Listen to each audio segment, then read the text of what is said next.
Derivatives trading involves substantial risk of loss and is not suitable for all investors. Past performance is not necessarily indicative of future results. So stressful when the world's on fire.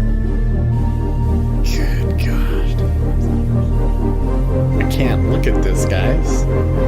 Like, my strategy is you buy it and you hope that you gotta get some money.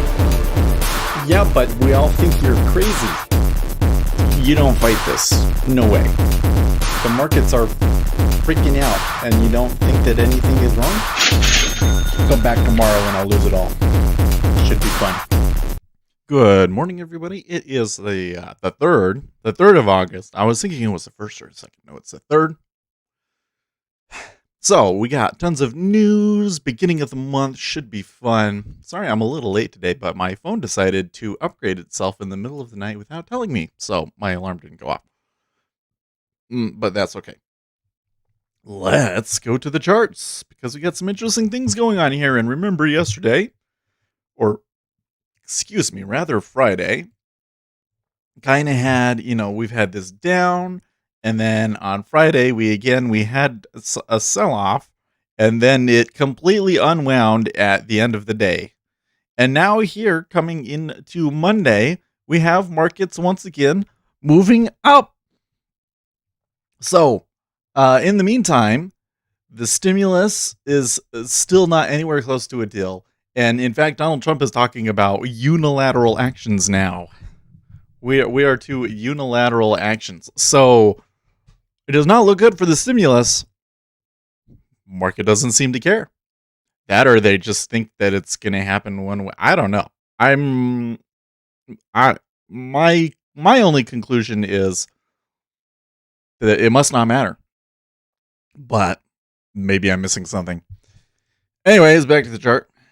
Let's check out the treasuries. Treasuries, still somewhat elevated, but giving back a little bit of their gains. Oil still kind of, doing its thing. Still down a little bit though. And gold opened up higher, up above 2,000, in fact, but has since given those up. And when we come to the currencies, we can see that the dollar is making a little bit of a pullback. You can see the euro kind of topping off there. Now, that might be a really key driver here and may be the explanation for why the dollar or why equity markets are kind of been holding back, is that we kind of have, I think, a good setup here because one of the big things weighing on the dollar has been coronavirus in the United States. But the number of new cases in the United States is leveling off and declining. And now we're starting to see cases in other parts of the world. China is starting to have a rise in cases. Europe is starting to have a rise in cases. And so because the United States got hit first, that is turning into an advantage. And that's one of the things that has been holding the dollar back. So if the dollar switches back around, we could have a really ugly situation in some of these markets because a lot of people are not prepared for a dollar rise. It's a real pain trade. So I'm going to be keeping a close eye on that one. We are at 93.76 right now at this moment. Okay, now to the news. I'm pretty sure that we get some news today, right? Well, at 10 o'clock, we have the ISM manufacturing numbers and construction spending. So that's all important stuff. And we also have a bill auction in the treasuries, which we need to remember because we keep forgetting that and then regretting forgetting that. So let's keep an eye on that. And I think that's it. Let's come over here and open up our text to speech. Now, I didn't do my normal reading, so I'm going to come and do that since it doesn't look like we have a 630 number.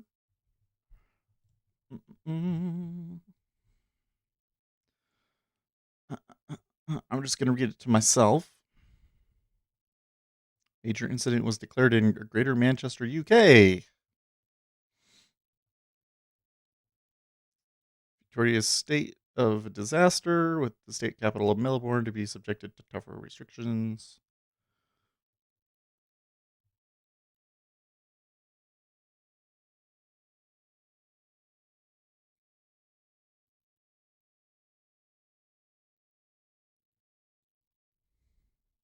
This move up looks fairly recent. Yes, it is.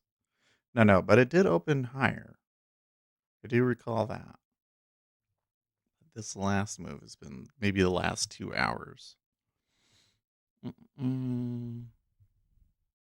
So Trump can allow 45 days to negotiate TikTok. Not surprised.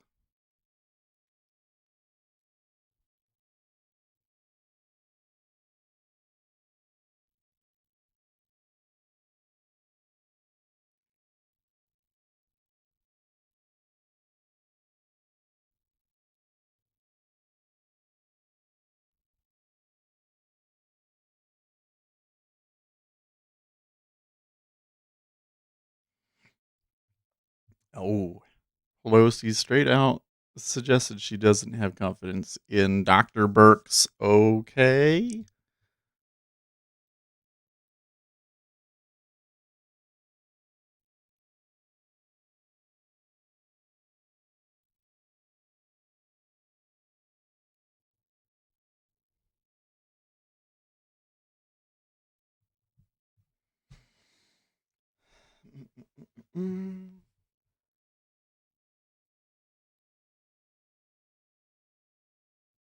My eyes are kind of watering here for some reason.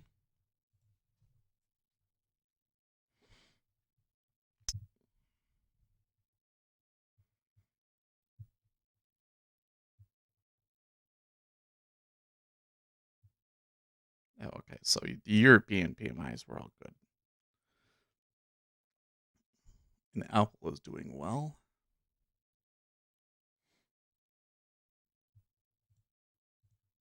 Uzi Knesset says mornin'. Good morning, Uzi. I'm just reading through my news notes here. Dollar has handed back some of its pre-month end gains after the Dixie rebounded further from fresh 2020 lows and is now pivoting 93.5 with additional support coming from M&A flows due to deals amounting to USD 16.4 billion and USD 21 billion for US companies from German and Japanese rivals respectively. Ahead of the final market manufacturing PMI, ISM equivalent and construction spending before a duo of Fed speakers Bullard and Everett. So when is that? I see at 12:30 and 2.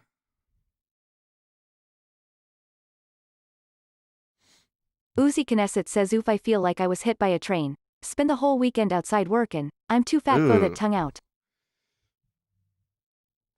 I was working on the chicken coop, and yeah, my shoulders are.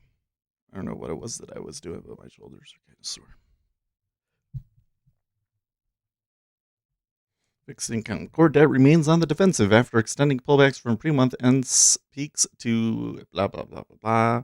Bunds, gilts, and 10-year Treasury note futures, respectively, but the UK benchmark has recently embarked on a firmer recovery mission with impetus derived from an unexpected tweak to the final manufacturing PMI versus upside surprises across the Eurozone. Moreover, renewed sterling weakness looks constructive for gilts, which have been up at the lifey close on Friday as bunds remain closer to the Eurex base and treasuries near 140, even with the curve modestly steeper pre-market PMI, ISM manufacturing, construction spending, and Fed's Bullards and Evans. So it looks like we got a slow Monday ahead of us here.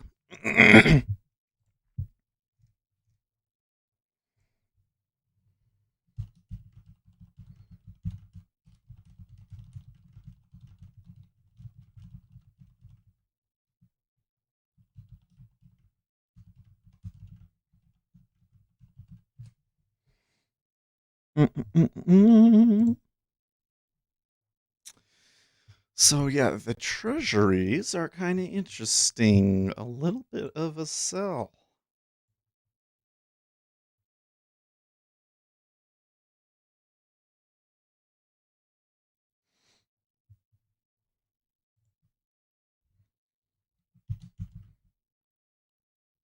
While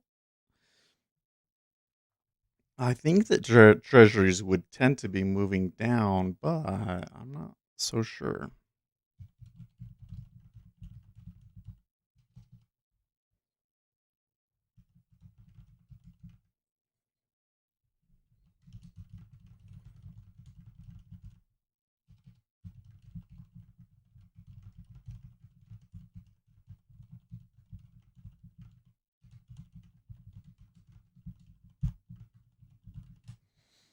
It kind of looks a little tepid. It looks a little tepid. Goldman Sachs sees the potential for trouble in the non-farms payroll report. Tweets Forex Live.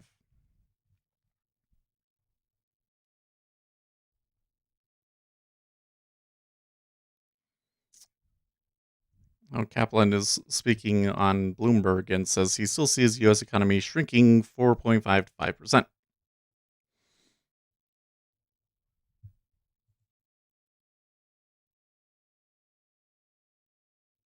Oh, now what is this?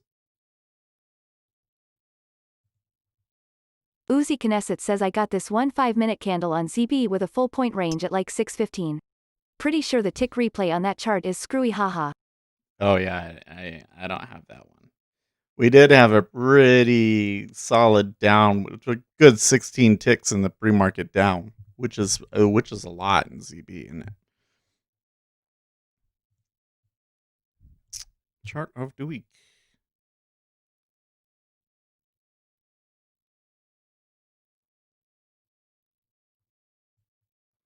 Oh, okay, so who is underperforming and outperforming? The Rube down. Uzi Knesset says I Even though don't they have it on my expected it other to be up. 5-minute chart with tick replay off Sue, probably a data fart.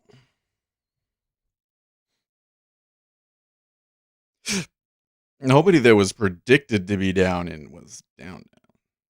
Nobody's in this quadrant. I guess they were all predicted to appreciate a little bit.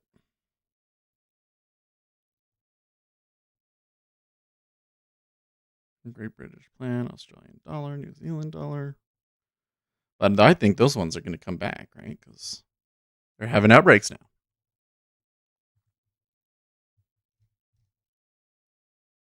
Oh, what? Former Clinton press secretary urges Biden, whatever you do, don't debate Trump.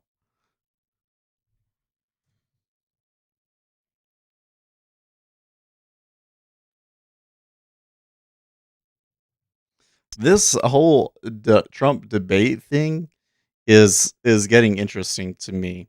I can't believe that there are so many people serious about that they don't think that Biden should debate Trump. Like there's people on the Democrat side that are being dead serious about this now. There's no way. I think that if Biden skipped out on a debate with Donald Trump, it would be a disaster for him.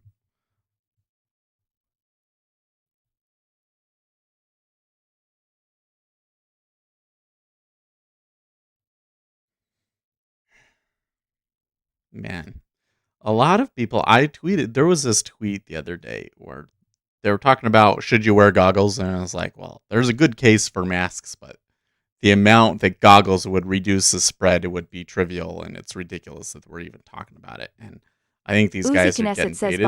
Biden can't do wrong in the eyes of the media. He may as well be Christ. Anyways, I2 Great says Trump will take Adderall and destroy Biden though. yeah. Well, that's exactly what happens, I think.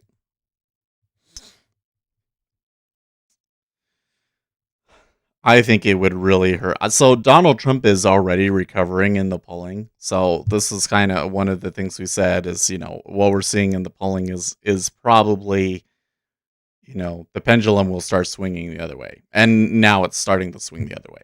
But I think that if he skipped out on a debate, man, there's no way, because polls already show that a large contingent of the electorate is concerned about Biden's Irving mental C abilities. says I'm sure he'll have the questions weeks before the debate. Eh.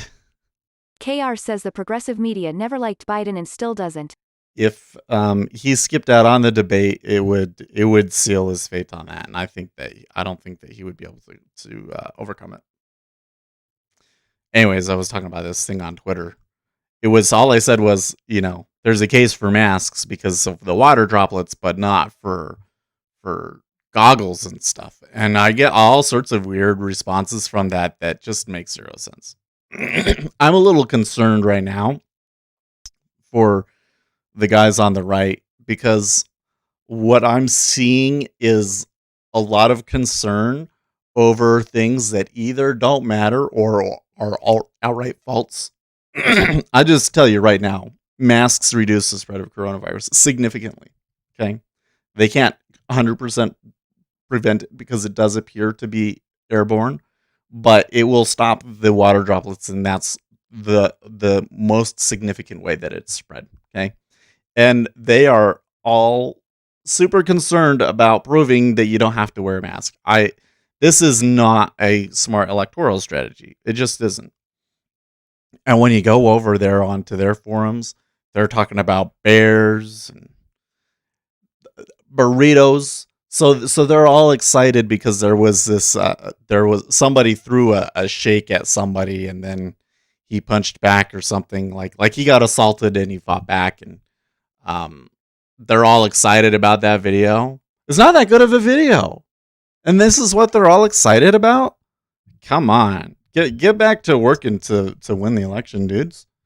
You're going to lose if that's your election strategy. I mean, I understand if it's fun and that kind of helps and it makes that website more popular, but the Donald seems to be lost. The meme power that was used to convince other people in the last election is not there. It's just not there anymore. It's gone. And these guys are all worrying about shit that doesn't matter. So I'm a little concerned on that front. But it might not matter. Donald Trump just might, have what he needs to beat Biden. I don't know.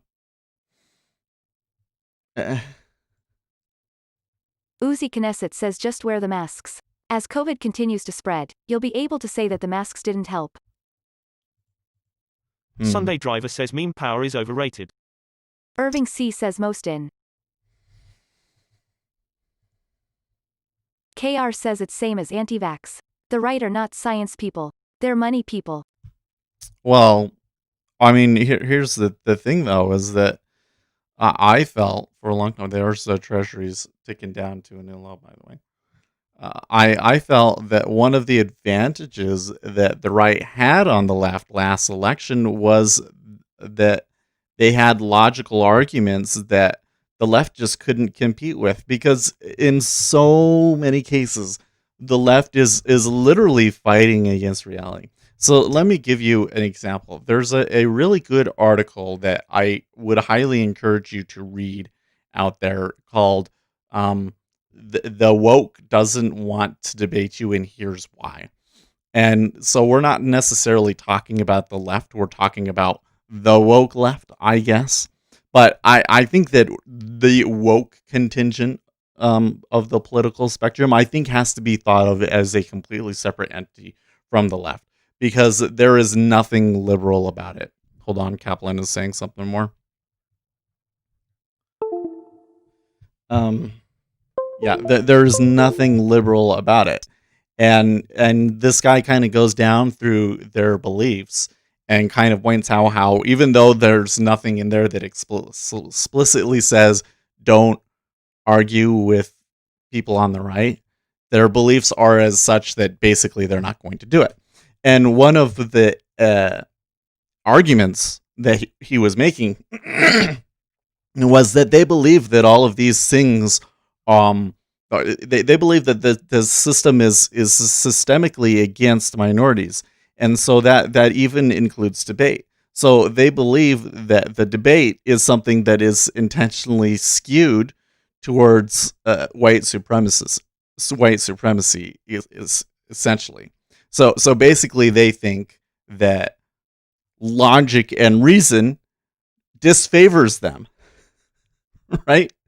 Like that's essential. And when you look at what they teach, they talk about using emotional and experiences and storytelling because they think that if you go on the battleground of logic and reason, that they'll lose, right?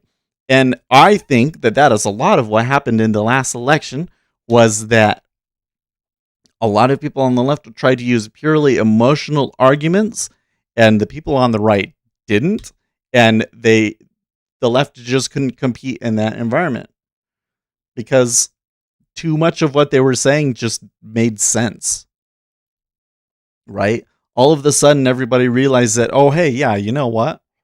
Sending all of this money over to China has been a bad thing for us. And they made the case, and they made a good case. And not only did they have the logic, but then they also had the propaganda, I guess you could say. They had the way of getting people to be interested in the idea first so that they go into it and then the logical arguments can actually mean something. And nowadays, I'm just not seeing that.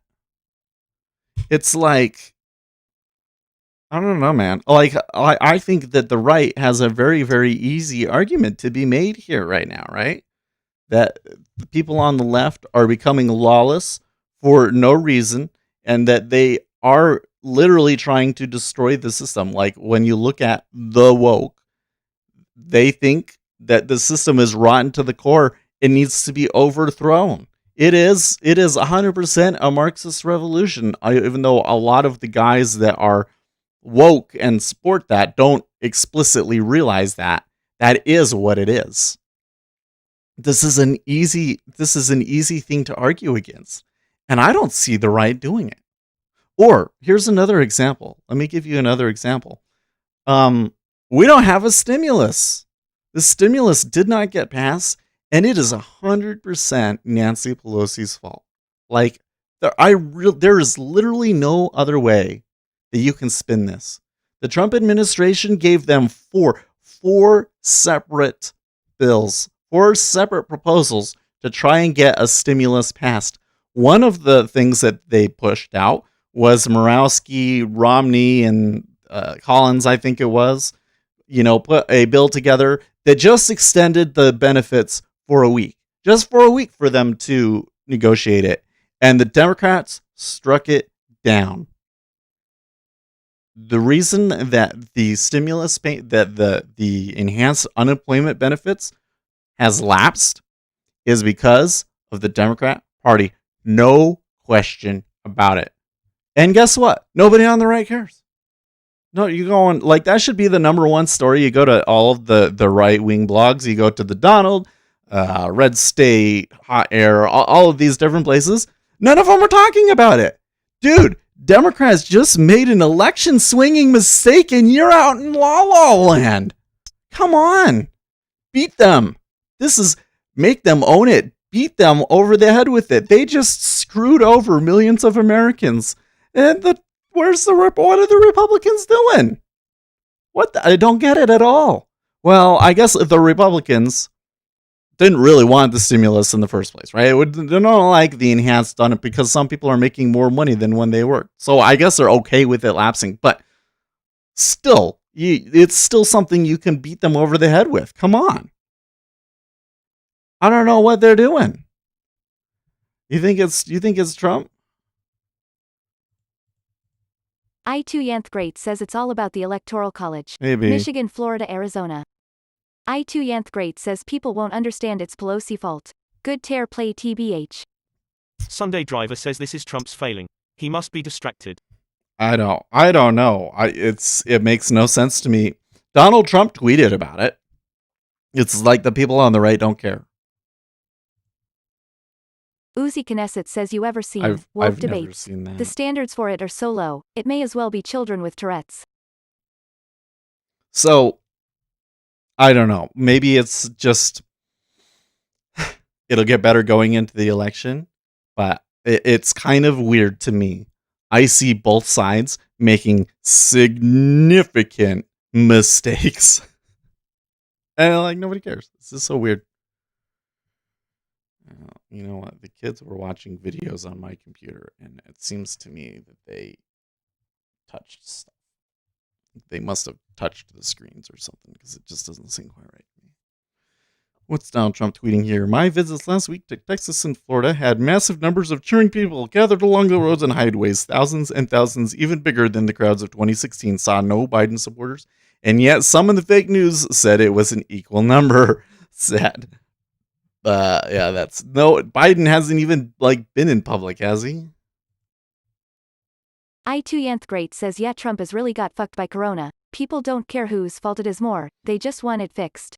Yeah, but have you noticed though so the polling it for Donald Trump seems to be almost entirely related to how much rioting is going on and how many new cases we're getting. And both of those things have decreased over the past 2 weeks, and as a result his polling numbers have improved dramatically, with some polls showing him in the lead in swing states once again. I'm not sure that I would believe any poll at this point, but that's what we got. It's we could see a massive flip here. So just going back to the thing with the dollar, the thing that's been kind of hurting lately is that the United States has had a lot of new cases. Well, now Germany is the one that's going to have a lot of new cases. France, a lot of new cases. China even apparently is going to have a breakout. Where will they be in November? Not sure. 4 months from now? Is that 4 months? No, that's 3 months from now. 9, 10, 11. 3 months from now? Could those other places be on the rise or at peaks, and the United States continuing to decline? And especially if school openings go well, which I don't really know how that's going to turn out. I don't think that it would be a huge deal though, based on what I understand and what the experts have been saying. So that goes well. The entire political narrative is going to flip, isn't it? It's very soon it's going to be, oh, well, the United States, we already dealt with our wave and we handled it pretty well.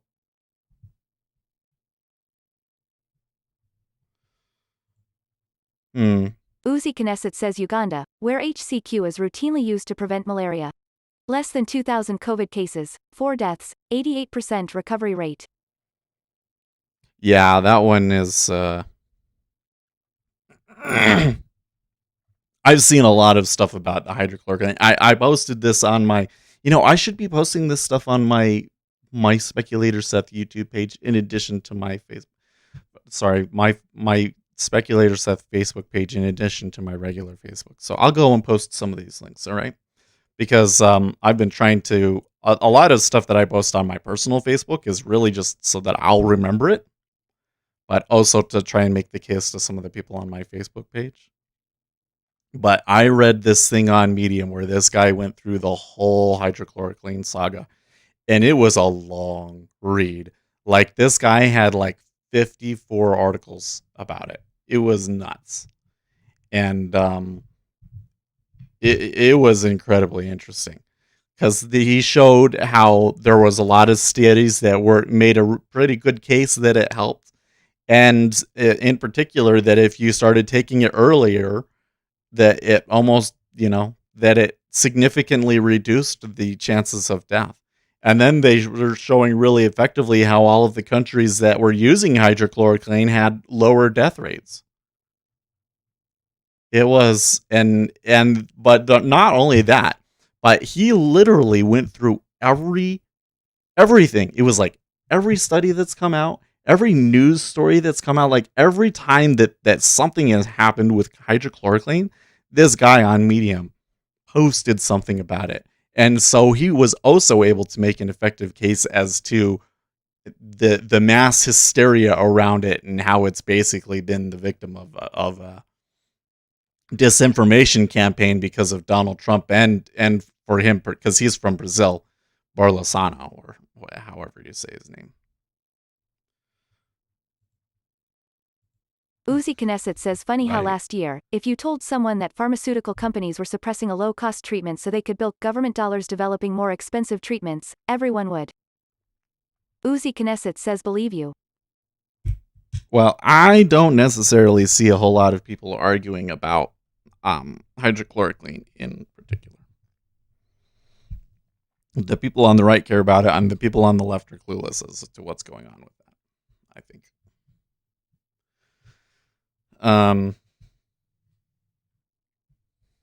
The people on the left are all triggered about school reopenings. That's all they care about right now is school reopenings. Yeah, I was getting a little excited earlier about, well, the treasuries are on their lows, but as we've been yapping here, they've just kind of gone nowhere. I think we'll be doing a lot of talking today because I don't particularly see a huge reason to get into the market until the ISM numbers come out. So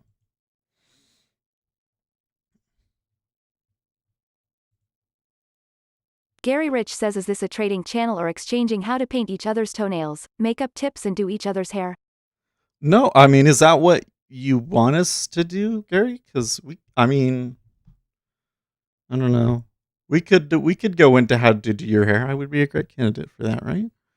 No? Uzi Knesset says last year, every friend I have swore that hitting blunts, cannabis, is a cure-all for everything. Any study that implied otherwise is bunk. They're just trying to keep cannabis illegal. Uzi Knesset says say they're doing the same thing with HCQ though and you're crazy. Yeah. I'm not 100% sure if like Gilead and like people are saying that Fauci is intentionally trying to suppress it because he wants the what is the other thing? Anyways, the other treatments that he apparently would make money off of. I'm great theory. I don't know how you would ever prove that, so I can't sit down and focus on that too much, but there does seem to be some media bias involved with it, Like it really has turned into Donald Trump says anything in the media, will try and counter him on it, Like if Donald Trump extends the unemployment insurance unilaterally somehow, because the administration is talking about what are some executive actions that they can do on this. If Donald Trump takes executive action on it, then it will be why enhanced unemployment insurance benefits are bad. It's like, seriously, it's just so stupid. Winston's mom says good morning, and how was everyone's weekend? Anything new and exciting? And Gary Rich, I think a lovely blush shade of salmon toenail polish would look quite lovely on your feet. Uzi Knesset says hell they're even entertaining that smokin' weed can treat COVID now shit. Yeah, right. There's been some interesting stories on cannabis too, but I think that's a little bit too far removed from markets to go into, and I don't know a whole lot about that. But I don't know. So going back, because I haven't seen Gary for a week or two, so at first I have to say welcome back. We've been doing really well lately, by the way, Gary. So I would be interested to know what you think about the dollar, because I'm seeing, I don't think that it's just going to go all the way back to 76 all at once. I think that there's going to be some sort of a pullback at some point. And, I'm not sure that this week is really going to be it, but I do see like a little bit of potential there. But I don't know. It's all about trying to understand the world, right? This is really what it comes down to is I believe that the edge that you want to gain, particularly as a retail trader, is to understand the not only the financial system, but the political system and the world in general better than the other people that are trading. That's your advantage. So we got to talk about these things. And like, honestly, I'm just not sure that we got any trades until the ISM numbers come out. It's a Monday. I could go short the treasury, but like your risk reward isn't very good.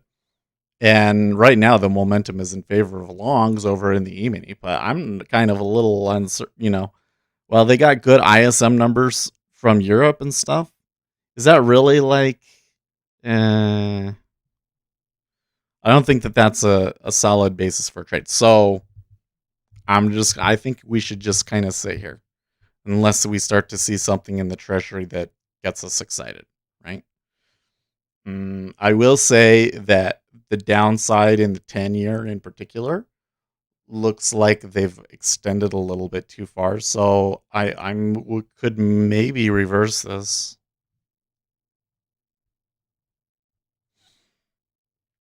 But I'm kind of thinking, what are the fundamentals that would support me in a long? I'm not sure that they're there. I'm too concerned about them just plowing through, anyways, because they are a little bit elevated, and I'm concerned about at some point a surge in interest rates. You know what I mean? Sunday Driver says dollar showing some strength today. Before 2024, I think USD index will be below 70. Yeah. I think that that would be reasonable because that's been like the range, and I think that if you go into a recovery, that the dollar has to decline, right? But I think in the short term, a lot of the things that have kind of been contributing to the dollar's decline are going to have to reverse a little bit. So, but I think I should put a really big caveat on that because that doesn't necessarily mean that the dollar has to reverse, does it? It could just slow the descent, you know?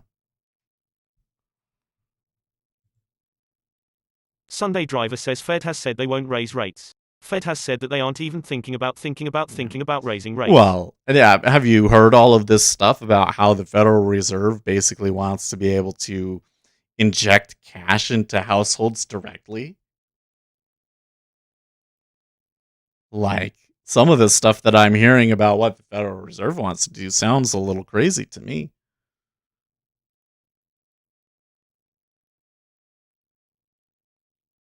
I tell you what, if you're concerned that your changes aren't resulting in inflation, go and give that to households and see what happens. Oh yeah. I mean, the thing is we have been in getting inflation, haven't we? It's all in the stock market. They put it all in the stock market. Do you think that if the Federal Reserve started giving people money directly, that they would also put it in the stock market again, or do you think that they would put it into other things? And just like the way that the Federal Reserve is trying to manipulate things, I think is, how do we say, these are very new policies and there's always going to be unintended consequences, aren't there? That's the way that I would put it. I think that how we handle interest rates is really well understood, but kind of this Keynesian stuff is, yeah.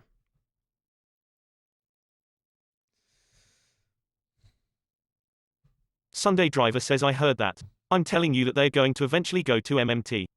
The USA is heading towards the same end as ancient Rome. Well, that's where I keep saying if they really started to go down that path, I think that the bond vigilantes would come out. I'm worried. The thing is I don't think that the timing is right for it. Like, think about it. Really, it's August. Oh, hey Salim, how are you doing? It's August. Things are usually really quiet in August. August is literally the worst scalping time of the year. There is just not a lot of volume in August.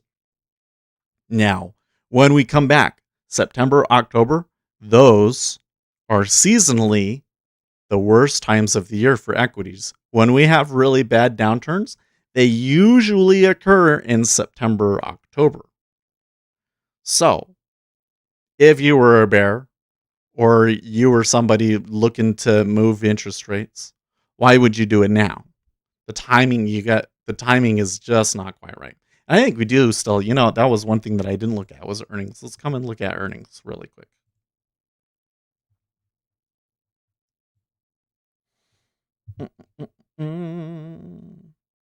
HSBC. So there's still a lot of earnings today, but they aren't necessarily huge ones. Tyson Foods, that one will be interesting. Clorox. All right. Sunday Driver says couldn't the Fed crush the bond vigilantes? Right now, nothing can beat the Fed. As long as the USD is the reserve, they can do what they want. The Fed rules all. So there are a lot of things that the Federal Reserve can do, and they might win the battle in the long run, but you would still see a lot of chaos as they fought it out. And I think so. Let's just remember when we were moving down, when the coronavirus was a thing, the Federal Reserve came in and injected unprecedented stimulus into the system. I mean, it was really quite insane the amount of money that was being thrown in there, and the markets continued to decline. And it wasn't until after the fiscal stimulus was passed that the markets kind of calmed down and kind of caught their head. So, can the market move in spite of what the Federal Reserve is doing? Yes, they can. Yes, they can. For at least a short period of time. And I'm just saying that people are so leveraged in a certain direction that if there was any kind of real rise in rates, it would be very ugly. And I mean, if it's rising because of the United States fiscal situation, the Federal Reserve coming in and trying to, inject more money into the system like that really just makes it worse, doesn't it? So I don't know. I don't know.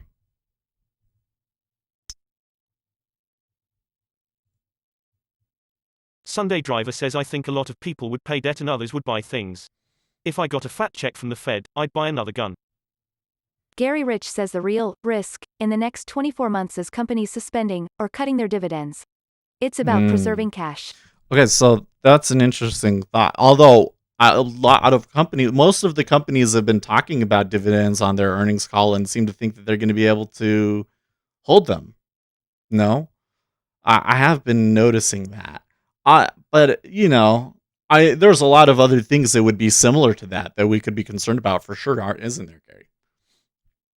I mean, heck, people getting kicked out of their homes, isn't that a problem? I thought that renters finally getting kicked out for non-payment, because they were saying that like something like 30% of people are delinquent. Can you believe that? It was like 30% of people have not like fully paid. That's crazy. You start kicking tenants out. Whew. Or the unemployment. How many people are unemployed right now that aren't going to get that stimulus check anymore and really needed it and really don't have anywhere to work?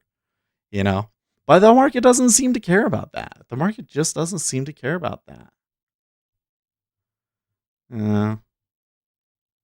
Winston's mom says, in the short term, the idea of being a bond vigilante is dead, said Ian Steely, International Chief Investment Officer for Fixed Income at JP Morgan Asset Management.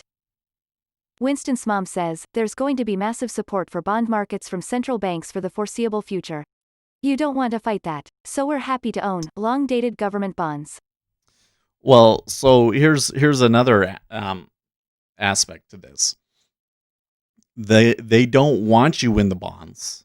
Like that's the whole thing is the Federal Reserve plumps all this money in and it encourages people to go into cash and into bonds.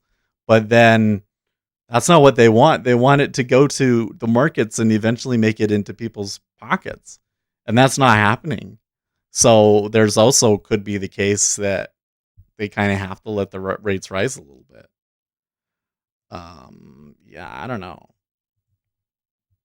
Mike Salisbury says wondering if we are going to get a good crack of 305 here. 015s was quite the fade this morning. Yeah, so I was saying a little bit earlier, I can see the momentum is obviously down in the treasuries at the moment, but we're kind of at the line. We're kind of at the line where there's not a whole lot of other people to push you down, right? There would need to be new entrants coming into the market for us to really meaningfully move down. Now, this would be a good spot, in my opinion, risk reward wise and kind of like positioning wise to take a long. But because of the fundamentals at the moment, I'm not sure that that's a wise trade. So I'm just not looking for anything to happen.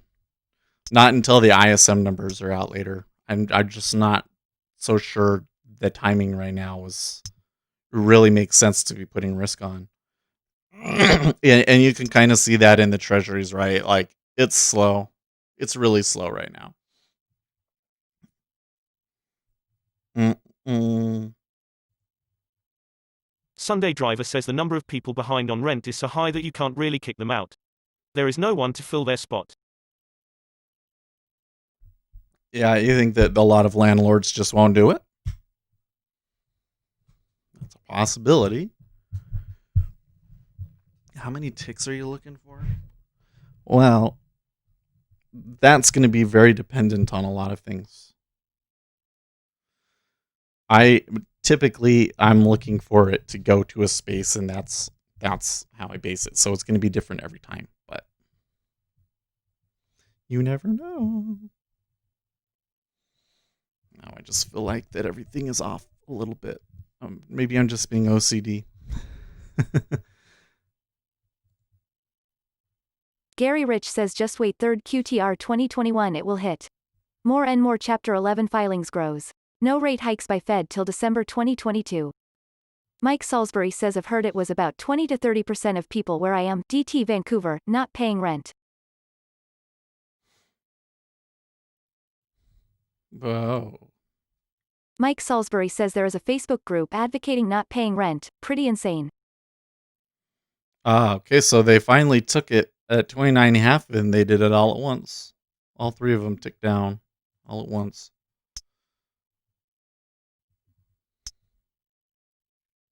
So that was the thing where it's like, you can go with the momentum, but very clearly there on that downtick, the guy that made it ticked had to spend money to do it, right? He had to sell 2,000 contracts. And are they going to have to do it again at 29, or are they going to give him a little bit of room to work? He could, especially if people iceberg at 29.5, he could dump it and break even and he would be okay. Yeah, I've been seeing, not only was there Facebook groups and stuff, but there was like protesting and that sort of stuff going on. Like there was a story in Texas, I think it was, where a landlord and the police were like got into a 2-hour standoff or something.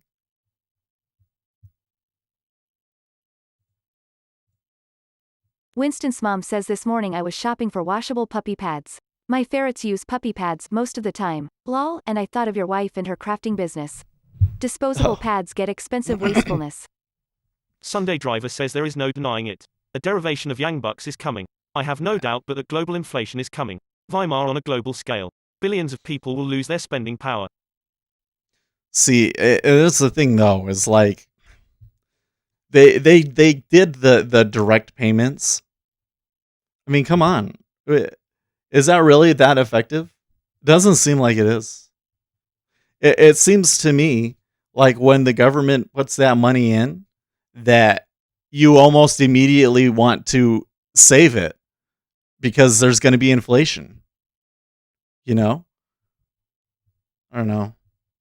I guess typically when there's inflation, you want to spend it to get your goods now, but people are saving it. It just doesn't. It's just the direct payments. We had a lot of evidence before to suggest that direct payments like that weren't very effective.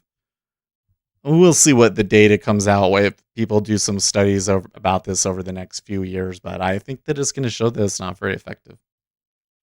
And the issue is that the Federal Reserve pumping money into the system, it's one thing when it's just going into the banks, but if you start pumping it directly into people's hands, I mean, it's going to be a completely different thing. Mike Salisbury says, Seth, I am wondering if you have an idea of why these ICS spreads are so inactive. I am thinking this is because auto spreaders can get better prices than the ICS spreads. I'm not sure what ICS stands for here. I probably should.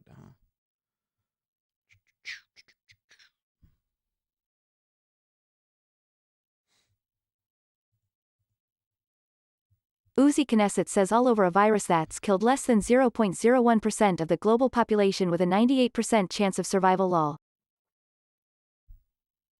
Yeah, I was looking the other day. Somebody was pointing out some of the numbers, and they were showing that Florida, in terms of absolute cases, was my understanding. Maybe we should go and verify this, but they were saying that some of these southern states now are approaching more cases than New York, but they aren't even half as many deaths. Like, it really was like a lot of the concern over it was because of New York, and it's kind of turning out that hey, this really isn't that big of a deal as it actually is kind of turning out to be right, but we got all excited because New York handled it poorly. And now we're finding out if you handle it the correct way, it is not just a bad flu season. It's worse than a bad flu season, but it's not the end of society. And that maybe we were a little too heavy-handed on some things.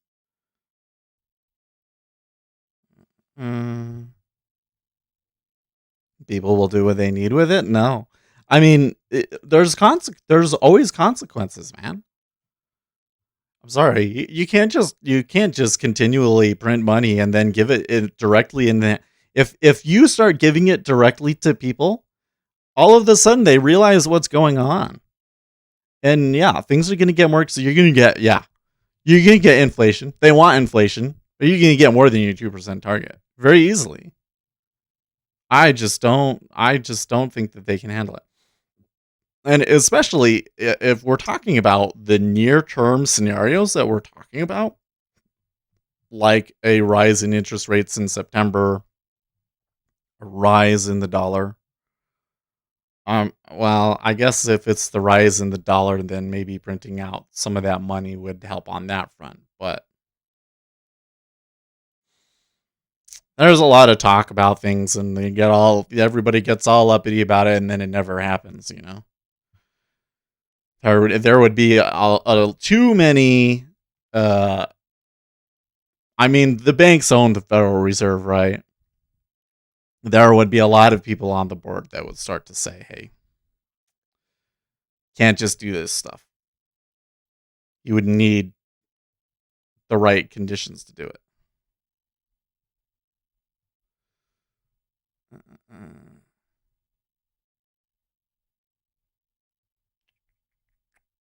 Put your money in crypto.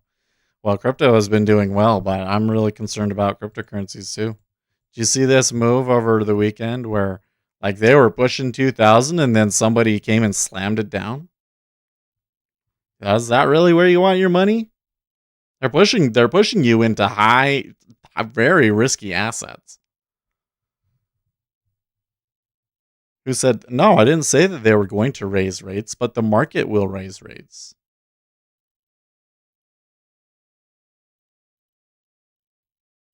The Federal Reserve is not going to raise rates. You're right. But look at where we're at right now. We are I mean, for the longest time. Where was it? What price was it? For the longest time here in the 10 years, we were sitting at like 139.16. And at one point back in June, we even dropped down into the 137 range, right? So, okay, on this chart, what happens if this all of a sudden comes down to the lows? What kind of an impact will that have on the market? And that's the kind of move that I'm talking about. And that could happen without the Federal Reserve raising rates. That could happen with just, new corporate bond issuance and people having to hedge themselves and so forth.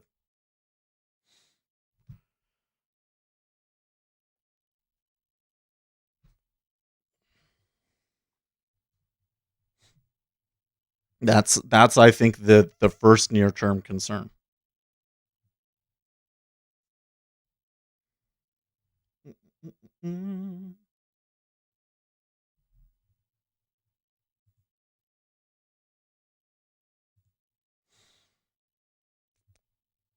Let's see here. Negotiators who are crafting the next coronavirus relief package are slowly making progress towards a deal as August recess remains on hold and the extra jobless benefits have expired. Tweets Politico. Okay. But the I click on it and the title of the story is "A Deal Is Not Near." In Pelosi's own words, today's meeting was more productive than our previous discussions, but no agreement can be reached yet. Work will continue on a staff level tomorrow. Schumer and I will meet with Secretary Mnuchin and Meadows on Monday. Meadows is already warning that a deal is not on the horizon today. Yesterday was a step in the right direction. I'm not optimistic there will be a solution in the very near term. And that's essentially the story.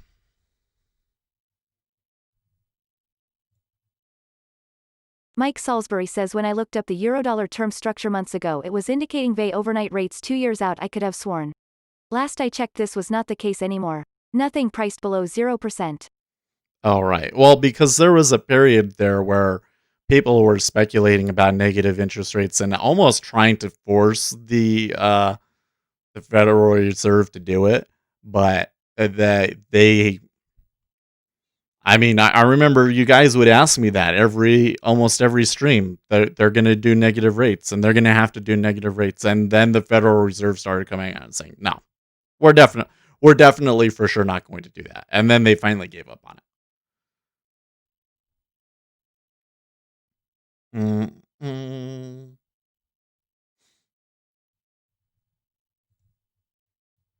Gary Rich says the 10 years is not going to 1.5% yield until the Fed signals. The 10 years and 2 years are pinned. The Fed Well, Treasury it are wouldn't be targeting the 2 years. 1.5, right? It would be. I'm gonna have to pull up a different chart here.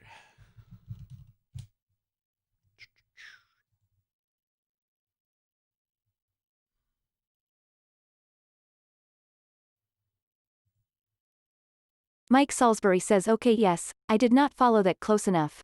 Thank you for that. Yeah. Okay. It was the U.S. 10-year.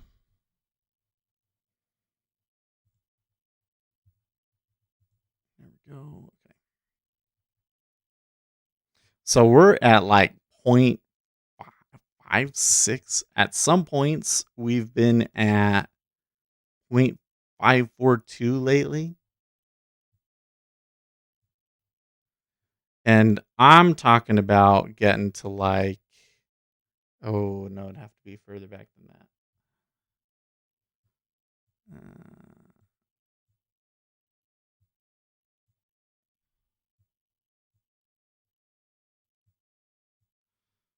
Yeah.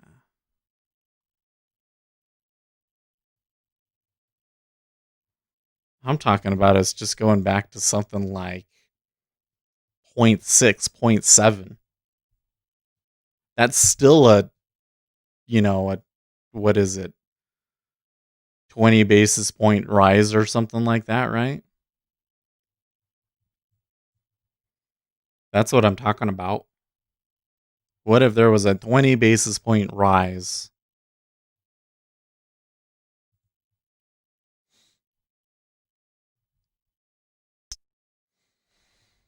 Mm-mm.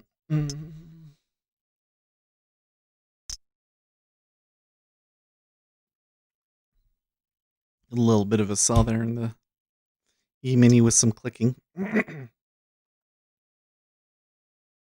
Big ass disappeared.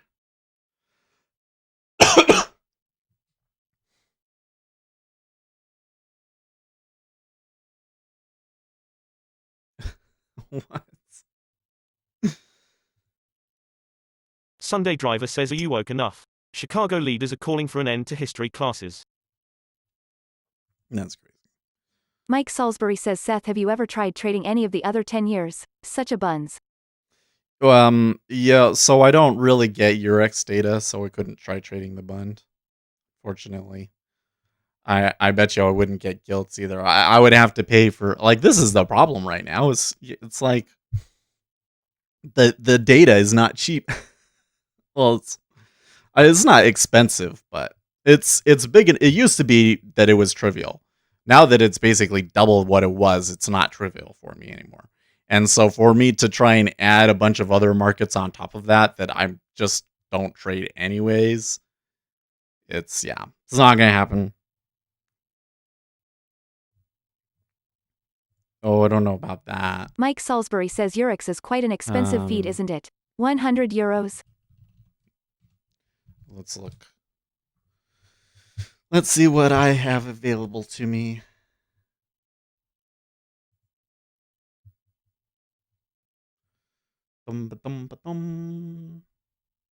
Foreign exchanges. So for Eurex, it would be $20 euros for me. So probably like $25.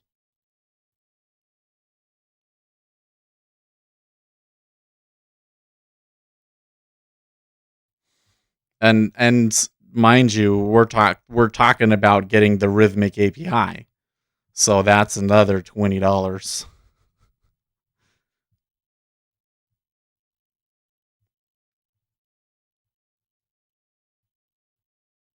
In addition to basically the $30 that I spend a month. And yeah, the costs, it's like 80 overall costs, it's like $80 a month. So I'm not saving up enough money to really add more on top of that, right? Because I'm gonna have to. Well, I had a big chunk of change that I was gonna put into an account to shore up the account, and I went and put that into a news feed. So I might have to just save up a little bit longer before I can do anything too serious. Fortunately. So yeah, I'm probably not. Plus, again, I really feel like a lot of the edge is just in understanding what's going on, right?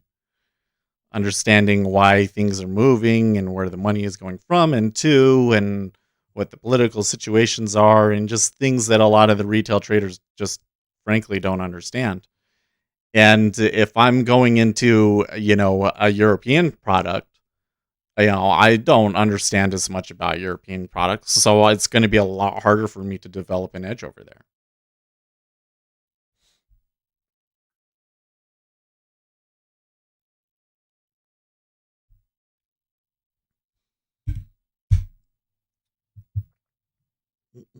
Mm.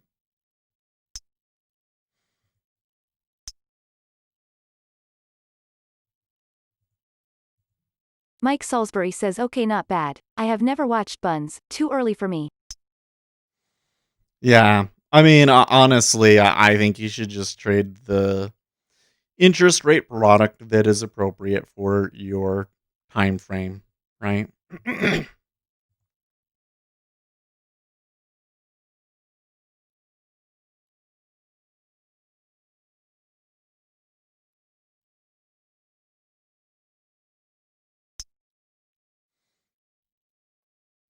Sometimes the things that I hear on Financial Juice are like a way behind. Like they're talking about that Microsoft is going to have 45 days to make a deal for TikTok, and that was like last night.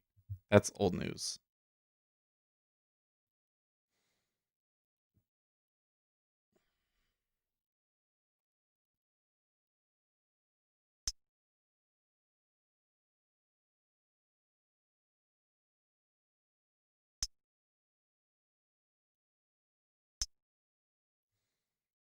Mm.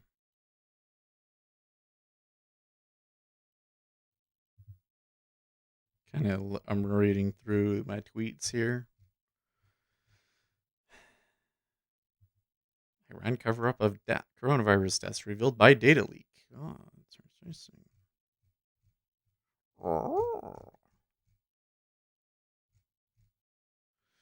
Not a whole lot of tweeting though. Mike Salisbury says which newsfeed have you gone with if you don't mind me asking?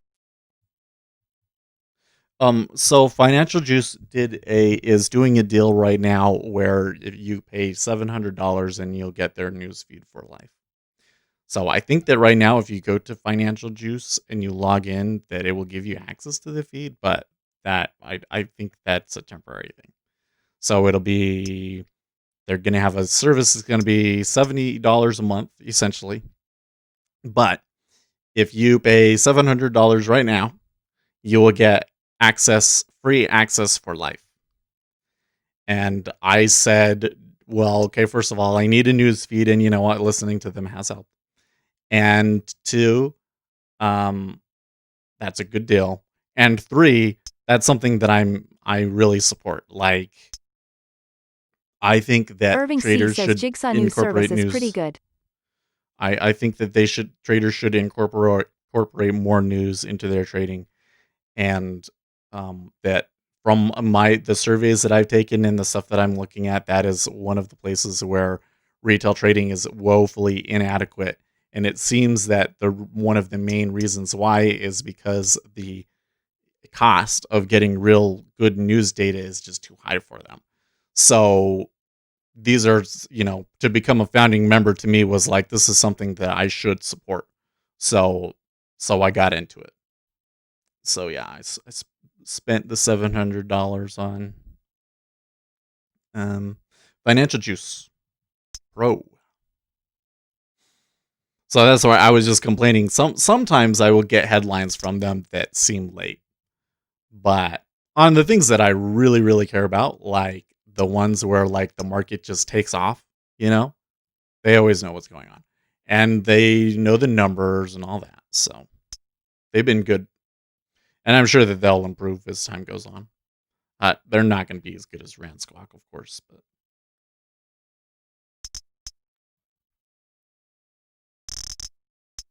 okay, here's the open. 3283.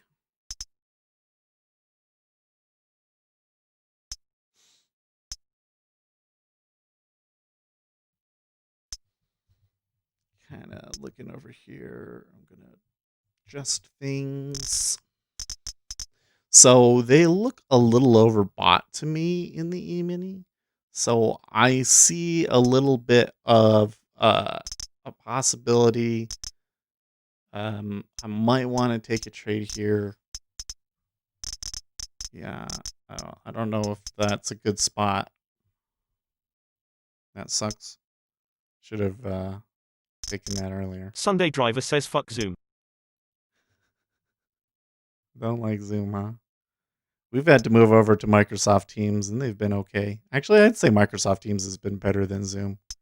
But that also meant that we had to get rid of, or that we're supposed to move off of Slack. So it was like, okay, you need to move off of Slack. You have to move over to Teams. And everybody used Teams for like a day, a week or something. And now everybody's moved back over to using Slack because Microsoft Teams is that painful. If you believe it. Can you believe it? All right, fine.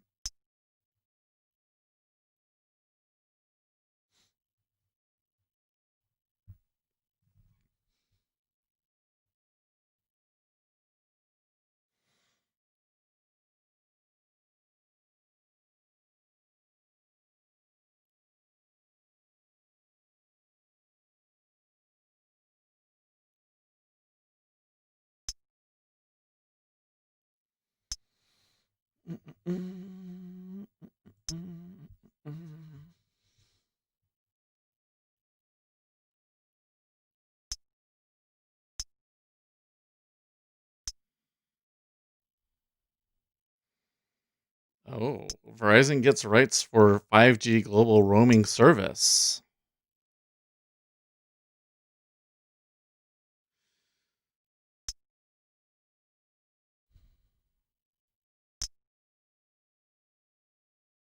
Okay. Well, this is already looking like at the very least a bad spot, so.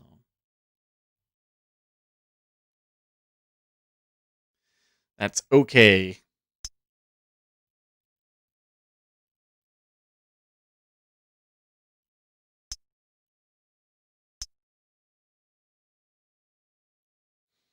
Hmm. Hmm.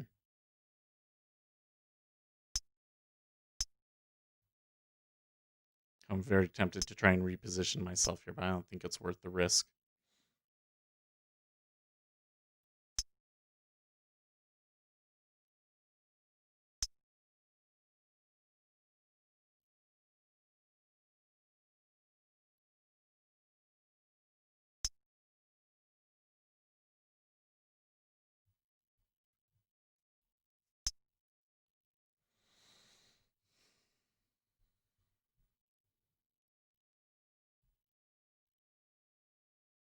Treasury's going to reverse now?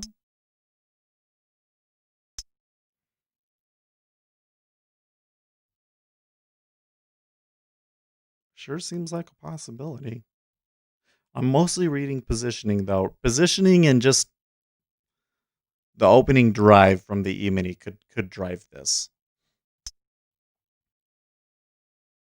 Gary Rich says look at tips, that's a true measure of inflation. Look at 5 years forwards, it peaked at 2.2 in 2/18 and 4/19, all indicating deflationary. This info is available at the St. Louis Fed. Sure.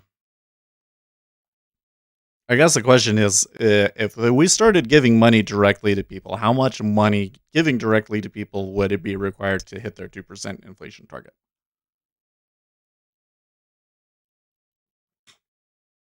This is where I start to get a little worried about what they're talking about doing. Because I feel like that just the fact that people are getting money directly from the Federal Reserve would have a dramatic psychological impact on the market. You know what I mean?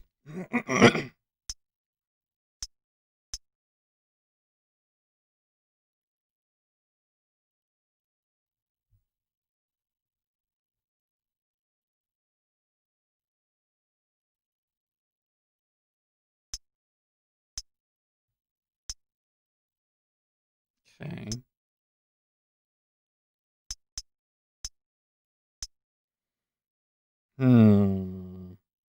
So there's a little bit of volume happened in there at 3280.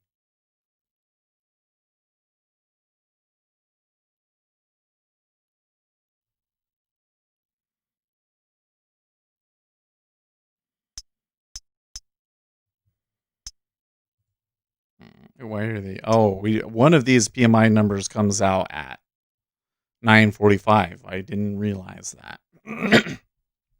I was like, why is my squawk talking about PMI numbers 30 minutes before it happens?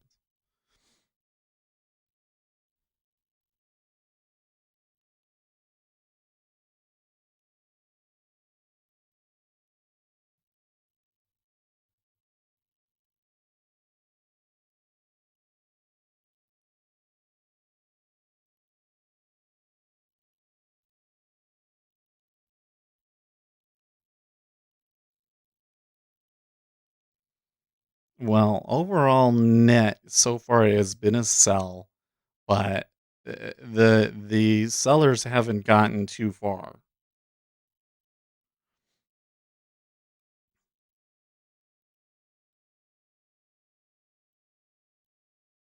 Salim L says did you catch the open? No, I didn't catch the open price, unfortunately. Should have been a little bit. I could have gotten that a little bit better. Now that I have it, I think that I should just stick with that price and not try and risk anything. But they're kind of eyeing that low. Oh, somebody actually tried taking it. There we go. Okay.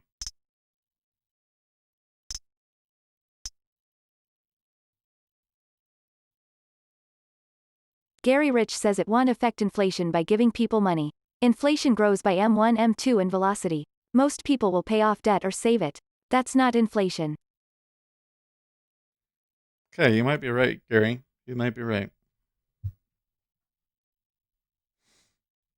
But I mean, isn't the case though that they've been increasing M2 in particular and we haven't been getting inflation?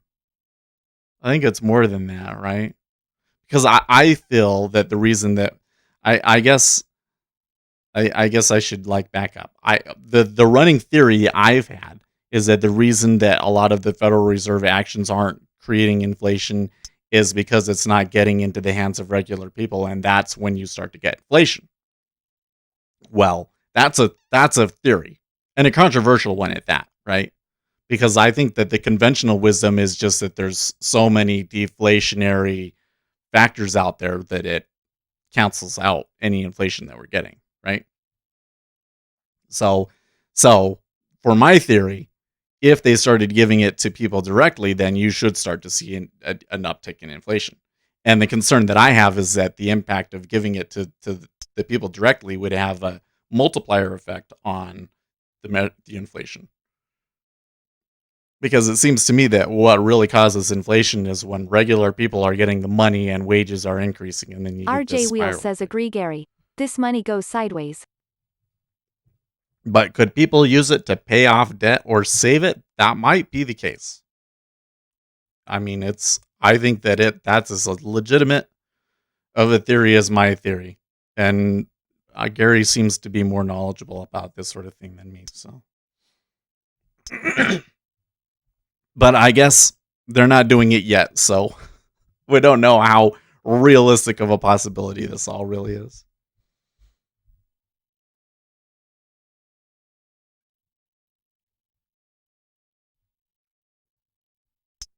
Okay.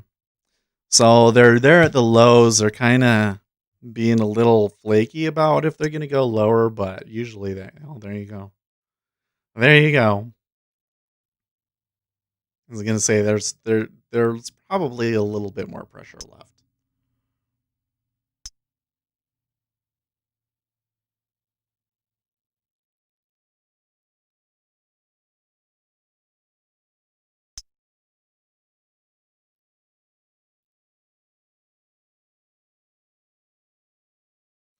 So now we're kind of have an interesting setup here because I see one spot at 74, but I also see that the spread between the buyers Salim and L says sellers she is today going is up a really bit. wide. The spread between the buyers and sellers is really wide. So you might see some support at yesterday's high, but then I also see some support at yesterday's close. Salim L says ooh. So that's, if they went to yesterday's close, that would be 32.64, and that would be a Salim more L says Lord significant NQ. sell. Who is NQ going again? Mnuchin and Meadows expected in the Capitol at 1 p.m. Eastern Time to speak with Pelosi and Schumer. Okay. So that is definitely still going to be out there.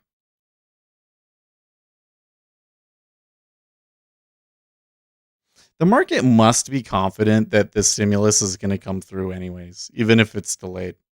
To me, just it being delayed is a big deal, but I think the market is saying I'm wrong. I mean, there's one time where sometimes you're too early or whatever, but like that's been over the weekend and everything. That I must be wrong about that.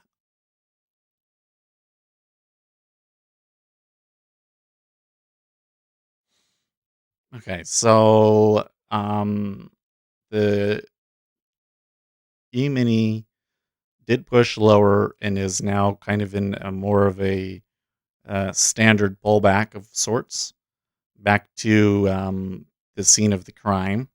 So we'll see if there's, set up here for them to go lower. The treasuries in the meanwhile are still not really moving. In fact, they're kind of sitting at their lows again.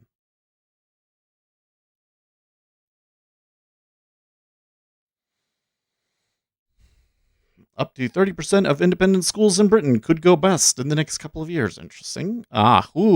Based on what I know, after expulsion of more than 60 Chinese journalists by the U.S., the visa of other Chinese journalists will expire on August 6th, but none of them have got their visa renewed. Gary Rich says Congress can give people money and the Treasury will issue paper to cover it. All part of MMT. Fed is not allowed to issue cash to citizens. Oh, right. They would have to, well, I don't know about that one. They'd have to go back and look at what it was that they were proposing. The U.S.-China conflict of expelling journalists could severely escalate. China will retaliate. That's not positive.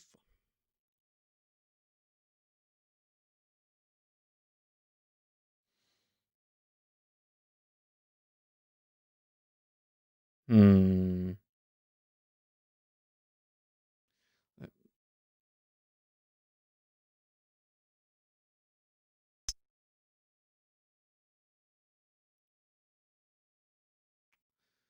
Okay, so I see the treasury is kind of looking tepid about maybe an uptick, but that could flip really easily.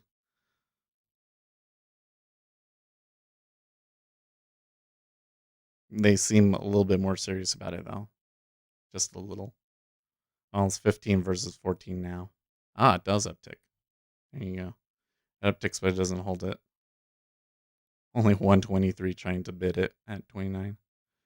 Okay, that's a little better. 360.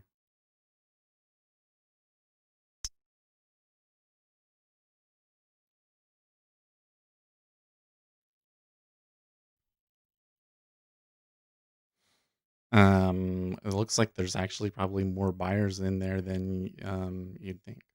Okay, so there's manufacturing PMI coming in here. I don't know. I think I can risk it.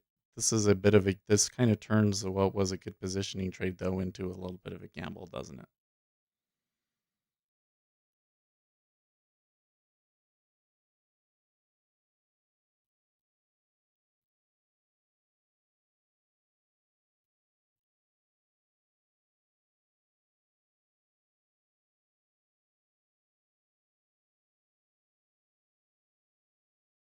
Where I got in was almost exactly the middle. Okay, so 10 seconds.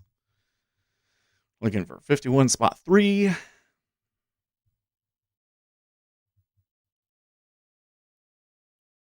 the number is bad. It's 50 spot 9.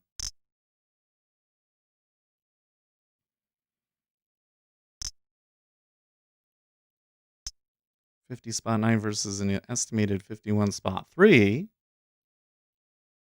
Market doesn't seem to be reacting to it too strongly, though.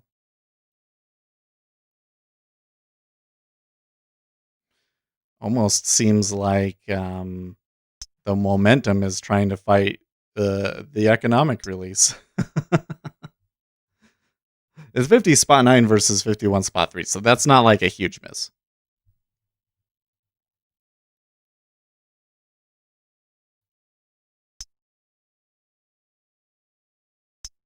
Salim L says she looks like she wants to REVERRESE. It kind of looks like was a bit of momentum, and then people came in and started fighting it.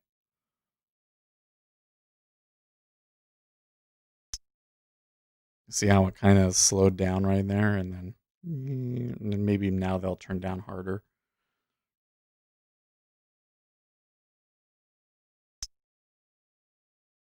Salim L says reverse asterisk. Hmm.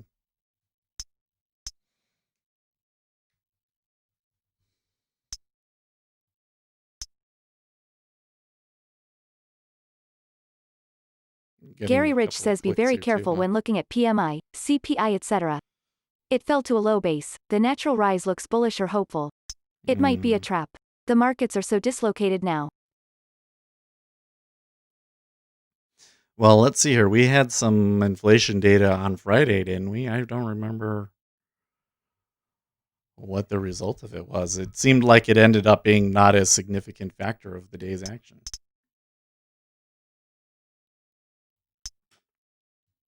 It kind of seems to me like I'm having a hard time getting a read on those sorts of things because the market ultimately doesn't care what they're going to do because they don't think that the Federal Reserve is going to raise interest rates anytime soon, right?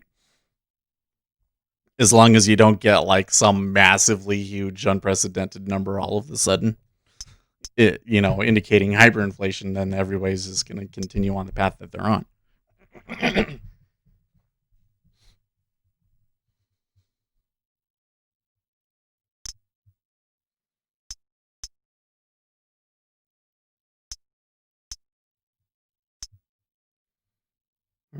Okay.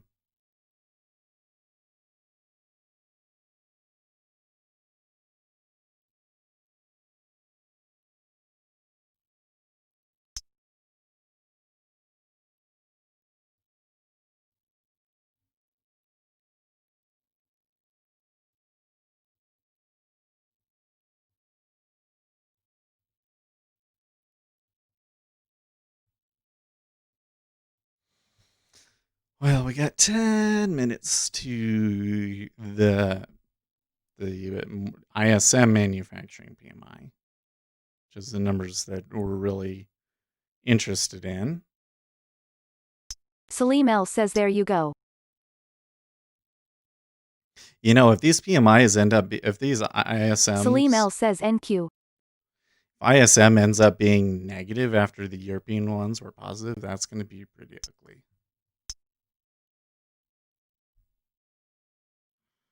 They're expecting 53.6. Shorts crushed as dollar surges, euro tumbles in violent trend reversal, says Zero Hedge. Not seeing that per se. Well, I did see a little bit of a move in the euro.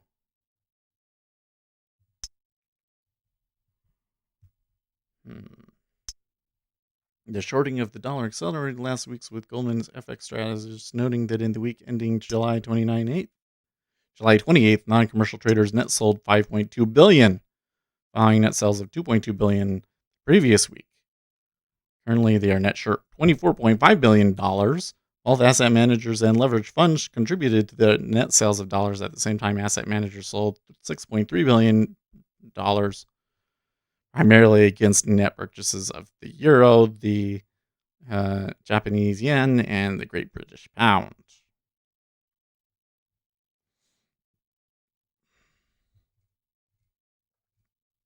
Okay. I wouldn't call it a bloodbath or anything, but the 60 has been reversing pretty hard. Oh, NASDAQ record high.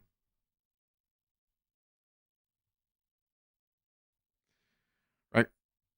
Donald Trump says record high NASDAQ. It would all come crashing down, including your jobs, stocks, and 401ks if Sleepy Joe ever became president. China and others would own us. It's a Donald Trump tweet.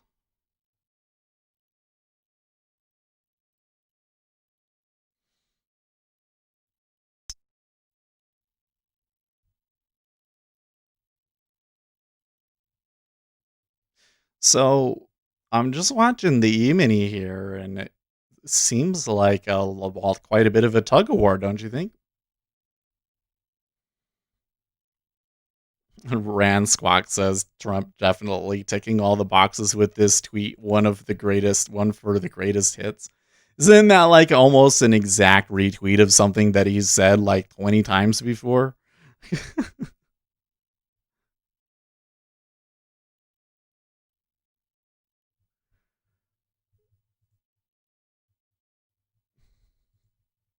I don't know.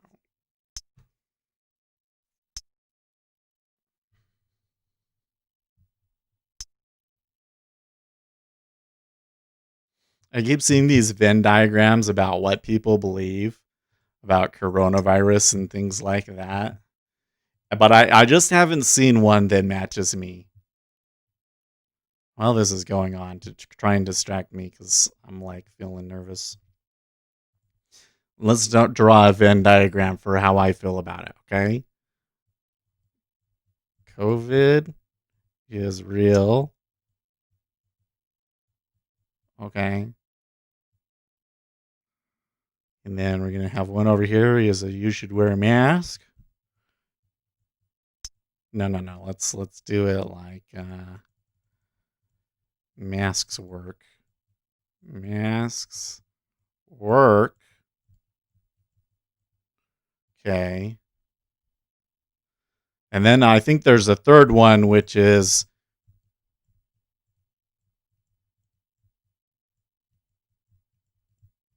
you're still ridiculous.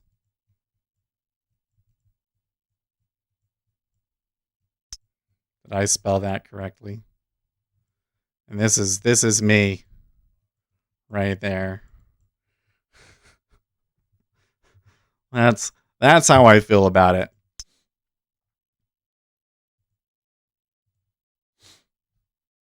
That's how I feel about it.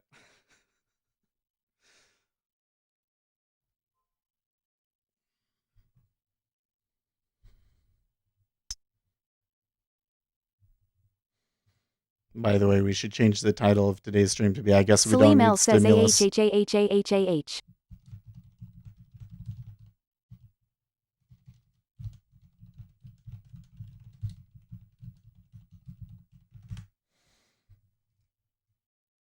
I need to put ridiculous on my words to practice because I thought I knew how to spell. I thought I had practiced that word, but now I'm like, no, I'm not 100% sure. I'm pretty sure that there's two U, that wait.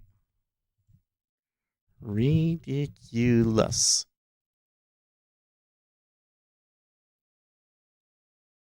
O-U-S. L-O-U-S. Okay. It's close.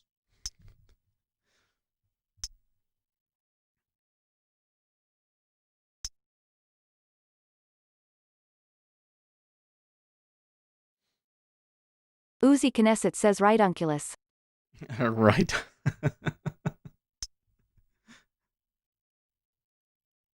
It's really a word that is not really spelled the way that it sounded all, is it? Right, because it's spelled like ridiculous.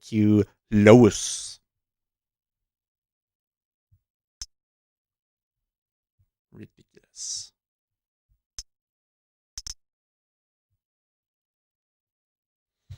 Okay. Uzi Knesset says RO ads. Salim L says if Trump can't spell it, don't worry about it.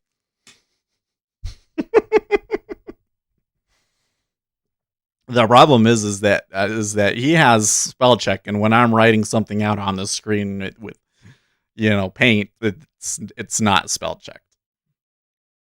So he has an advantage on me there.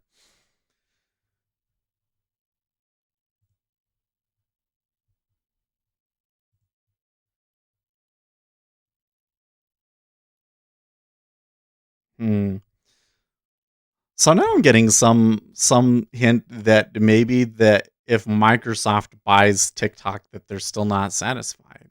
Navarro says maybe Microsoft can divest its holdings in China. Okay.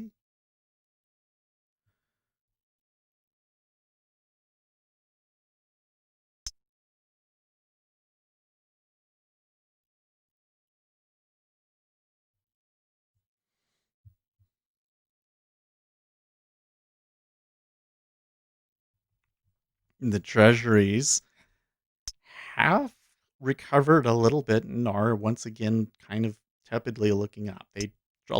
Few traded into 28 though. Few traded into 28.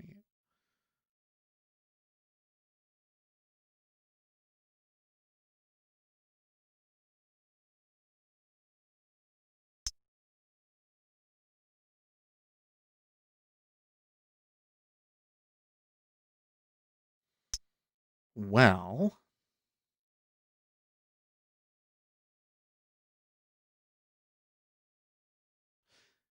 Irving this C is says does anyone know who odd setup. approached to TikTok or $? That's a good question. I don't know. I bet you it was Microsoft approached them first, but I could be wrong. The market action going into the ISM news is a little unexpected. I mean, I expected it to be slow and choppy, but it seems like there's a bit more of a fight here than I realized. It must be that there is still a lot of volatility from speculation, and I'm going to bet that a lot of that speculation doesn't even realize or care about what is the manufacturing number is going to be. So maybe that's the case.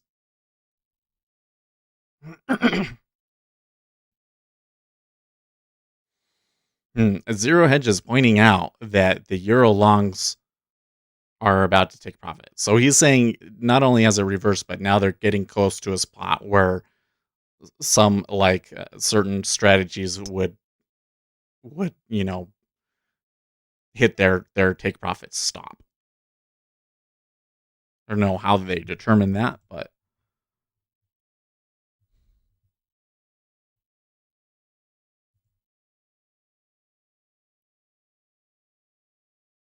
yeah, I don't know. How do you pick that spot? How do you know that it's that spot zero hedge? But I do see the whole thing, the whole setup here that everybody is short the dollar and it is reversing on them.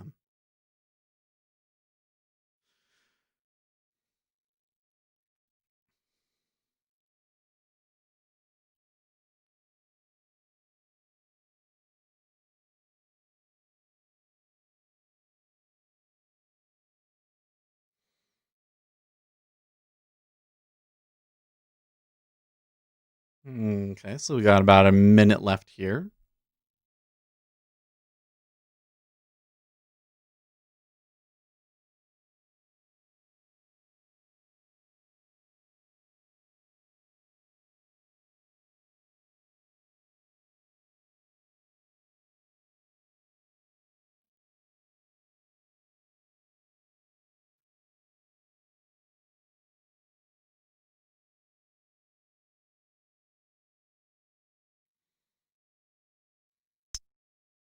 Ouch.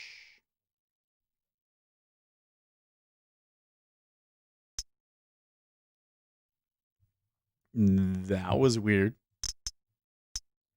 But that's okay. We need to get out of that. Oh, it only gave me 10. Okay, whatever. That was a weird move.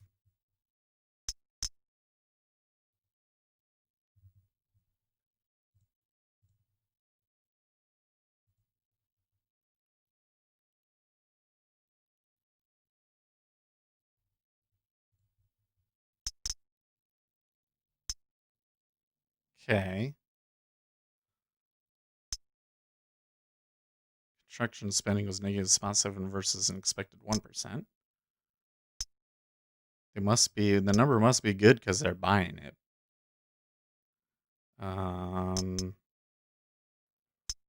Okay, so 54 spot 2 versus the forecast of 53 spot 6.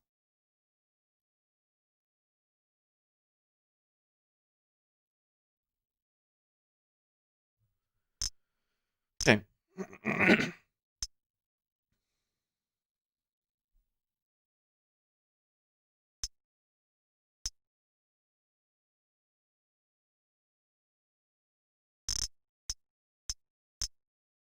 I suppose you could try buying that, but I see limited upside on this. The Jigsaw news release widget is not updating yet.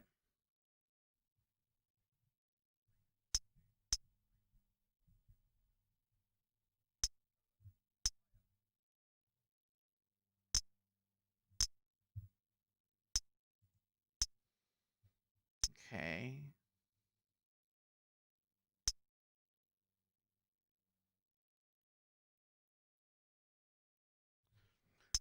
Looks like that is weakening the dollar.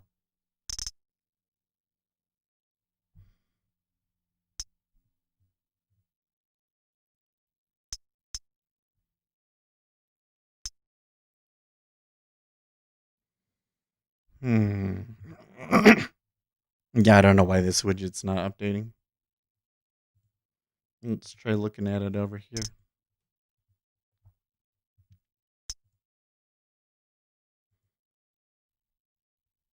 So there was prices. Prices was 53 spot 2 versus 52 spot 2. So prices was higher than expected too. It's probably why the treasuries are seeing some downward pressure.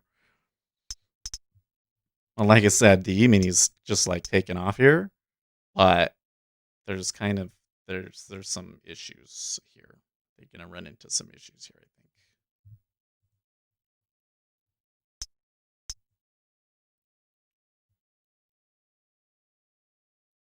That's like a new high in this area too, so.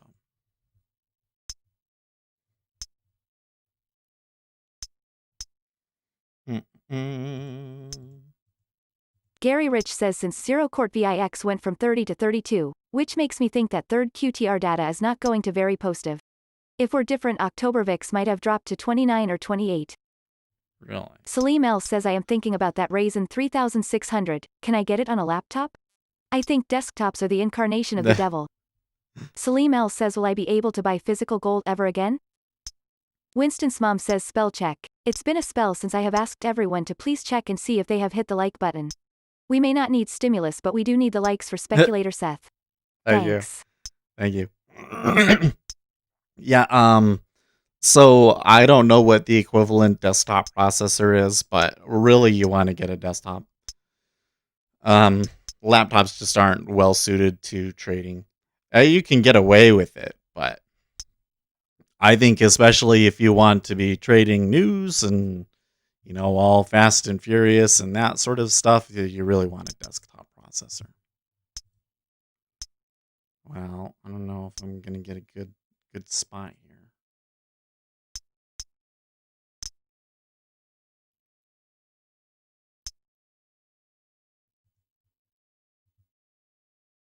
Vlad Stolyarov says, I don't believe this AAPL rally.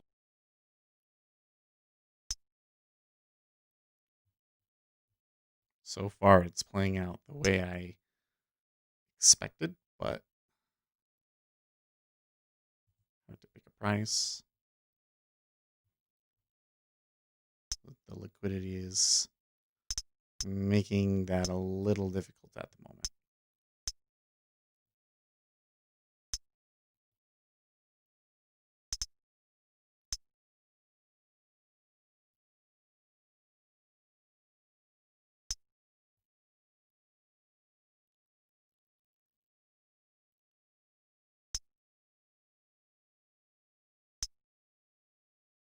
Sunday Driver says yes. Just buy it in amounts you can afford.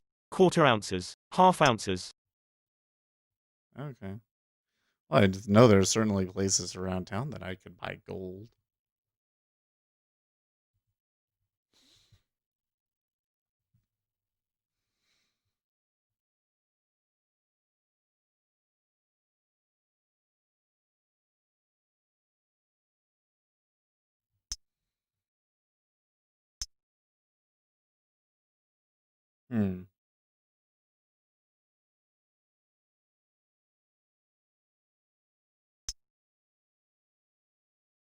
Seems like there's an okay amount of liquidity around here, but they seem to be able to just eat through it really quickly, huh? Because there's a lot of 300s, 400s, 500s on here, but it's sticking around a lot, isn't it?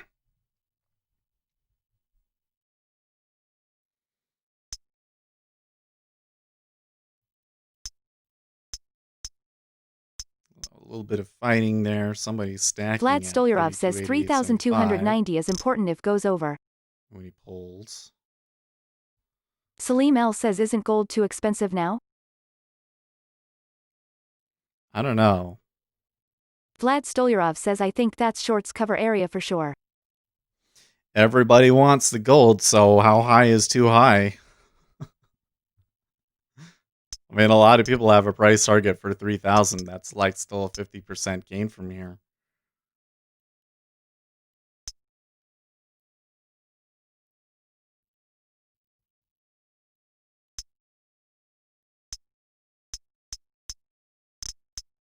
Ah. Oh, come on.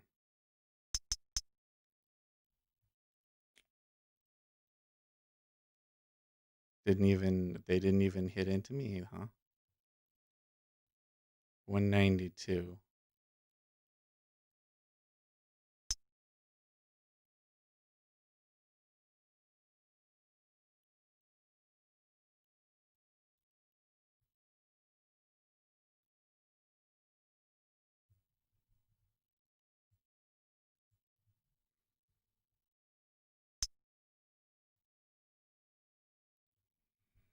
Kind of thinking that maybe I need to do this now.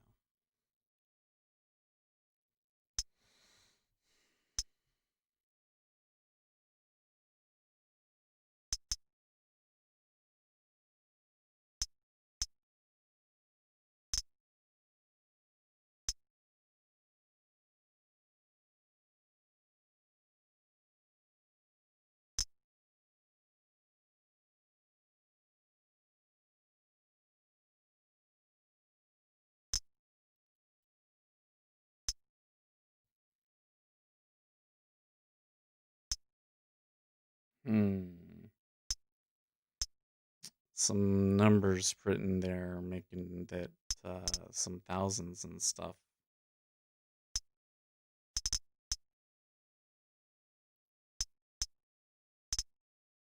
Vlad Stolyarov says looks like buy everything day again. It sure seems like it. The treasury is still not moving, though. In fact, the treasury actually ticking up there. Ooh, there was a big offer at 29.5 that just pulled off.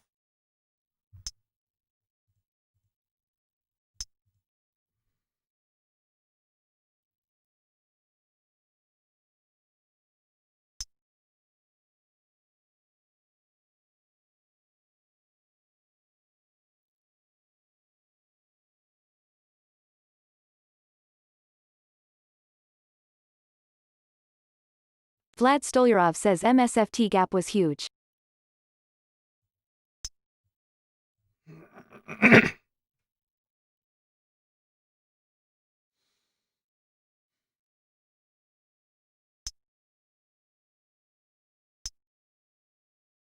I just got some news there, but it was an old story about Donald Trump perhaps doing some executive actions in lieu of a coronavirus stimulus bill.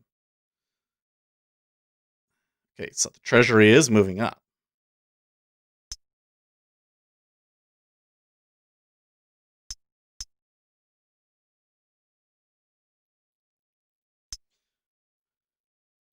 But it's being posted by Bloomberg this time, so.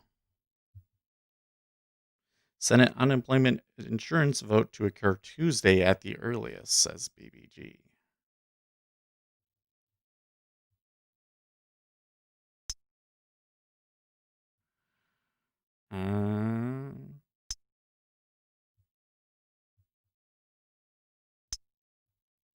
Salim L says Trump is my daddy.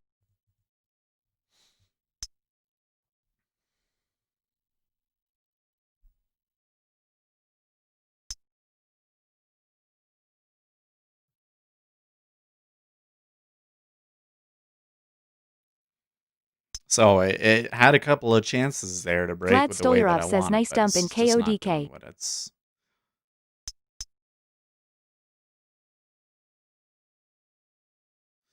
I don't think that the conditions that I thought existed are actually playing out at the moment.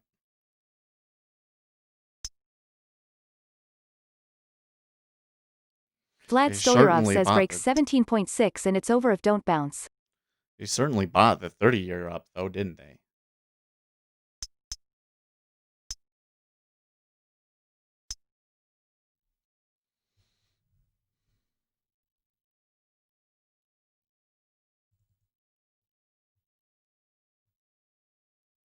No.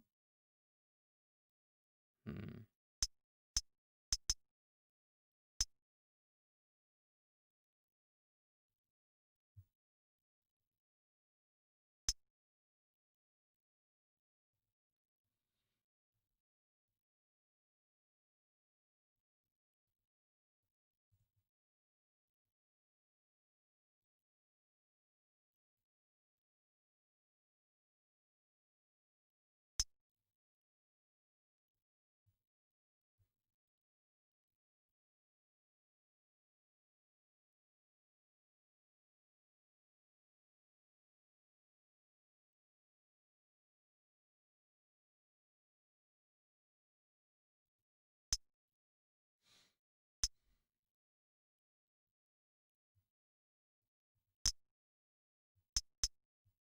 Okay.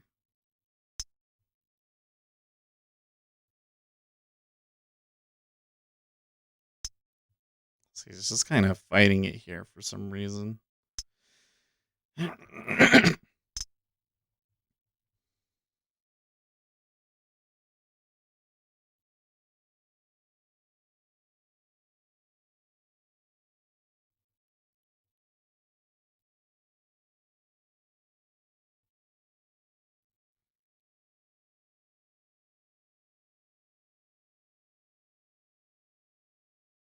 Sunday Driver says what is the best way to play the long-term MMT play? Hmm.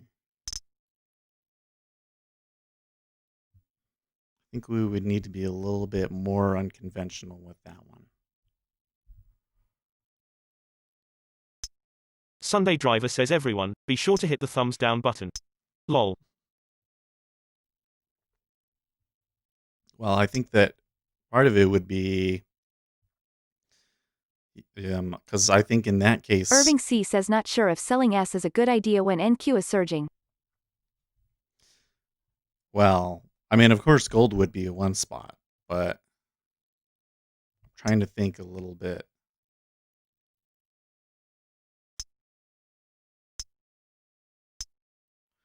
I think that the Swiss franc would be one place that you might be able to look. Sure, let's go with that. Swiss franc, I think, would probably be one of your best places. Is there any concerns of modern monetary theory taking over in the Swiss franc? They tend to be very conservative and fiscally responsible. So that would maybe be one place in the world where people would go for a safe haven.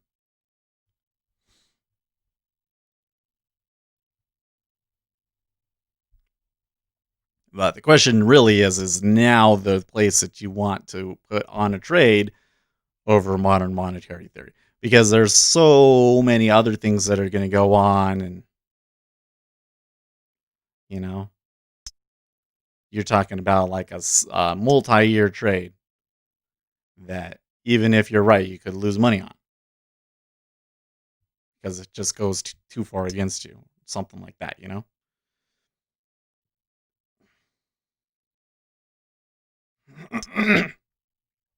Hmm.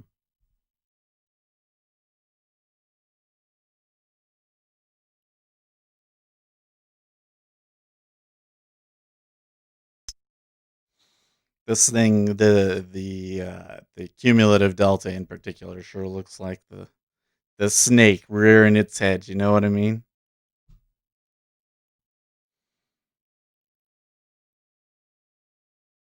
I'm sure you could make some pattern out of that and backtest. I don't think it means anything. It's just, but it is something that I've seen many times.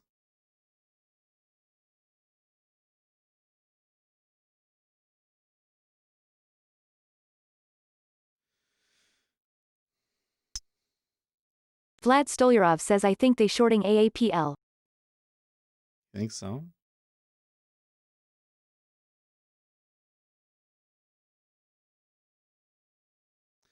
Well, given the liquidity that I'm seeing in here, there seems to be some relatively aggressive shorts in here. If they were ever able to break the bottom of here, and it would really have to be Vlad Stolyarov says 3286. daily fib retracement was around 442.79.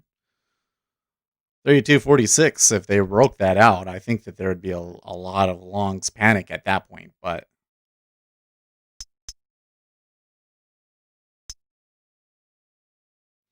I don't know if that's actually going to happen. So it's holding this area fairly okay so far.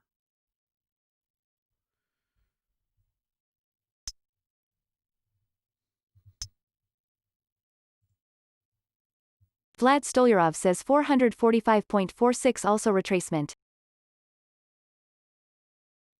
Vlad Stolyarov says depends how you judge this rally. Yeah, well, I'm looking at it. Salim L says what doesn't that mean? Is that S We- delta? Vlad Stolyarov says there it goes 440 test. No, I'm just looking at where the last pivot low was. What I see is we were already positioned significantly long, and then we had ISM news. It was good, but it was only slightly good. 1.22 points above the expectation. So they bought it. So now they're still overbought. So what's happening is they're having a difficulty pushing up because they don't really have enough. You're running into a lot of people taking profits and some people down in here are absorbing it. And if we push below it, then I think that it will fall through.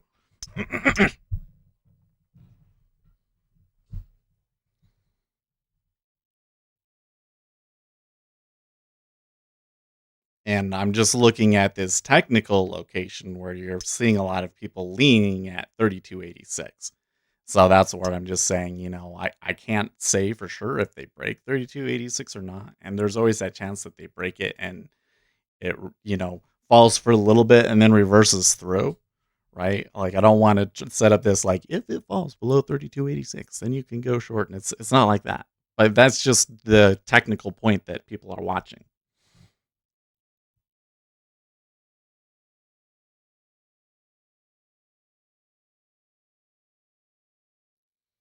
If it does come through, I actually think that I need to take my profits down in here.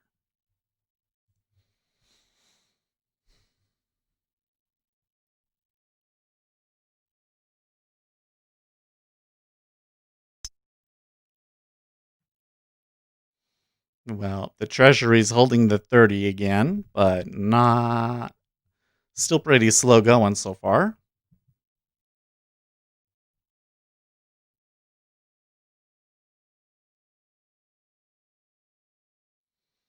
I can see this news moved the euro a little bit, but just a little bit.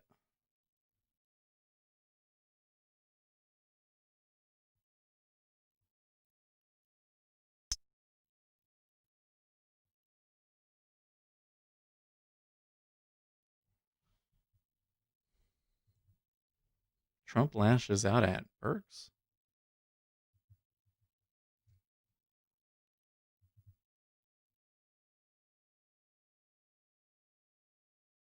Okay.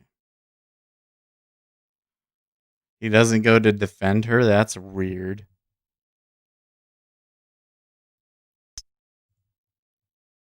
RJ Wheel says Jobs wanted to own TV streaming, but that ship has sailed. But they can go a long way further with smartphones. That product isn't going obsolete. I think their streaming service is okay.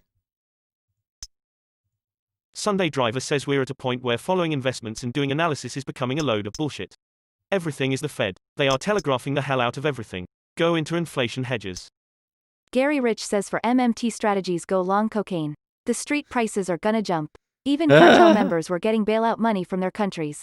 Just like strippers got bailout money from BP incident. Okay.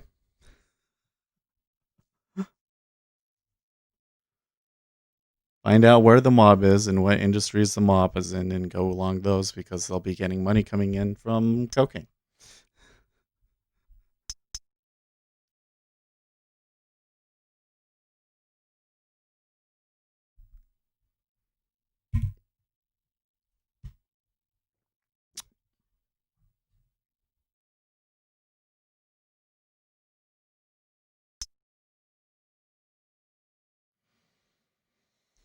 Schumer says U.S. companies should buy TikTok. Okay, cool. I think everybody agrees somebody should buy TikTok. Let Microsoft buy, because really what it is y'all want to use it, right? It's great. I have a TikTok account. I don't post that much, but it's speculator stuff. And it's a fun app. And, if it ever gets past the Chinese government is spying on you so that it can see more widespread adoption amongst millennials and older people, then I'm telling you what, it is where it is at, man. It's a great place. It's a fun app. It's way more engaging than, say, Facebook.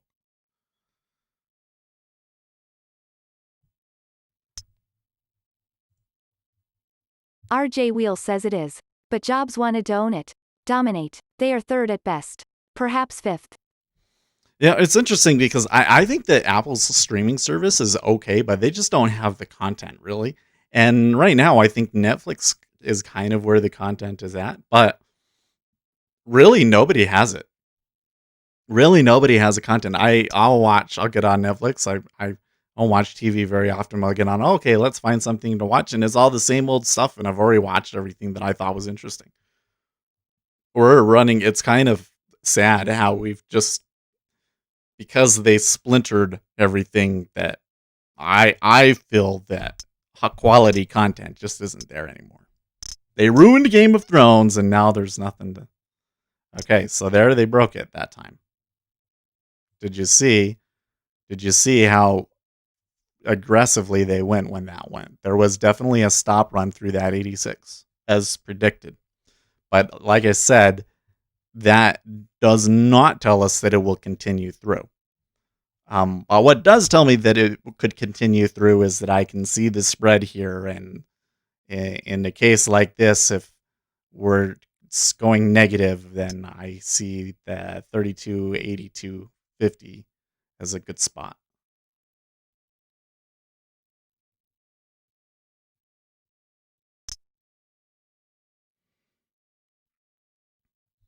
In the meantime, I can manage this. Okay.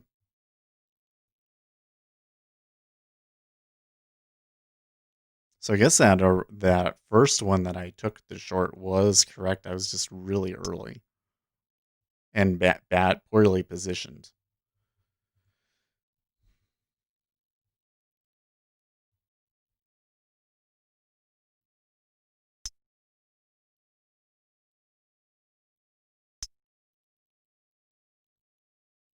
So you can see them trying to recover it.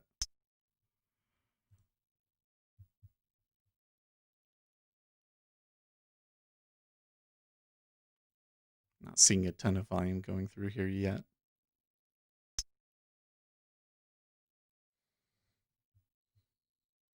Let me turn on the text-to-speech again here.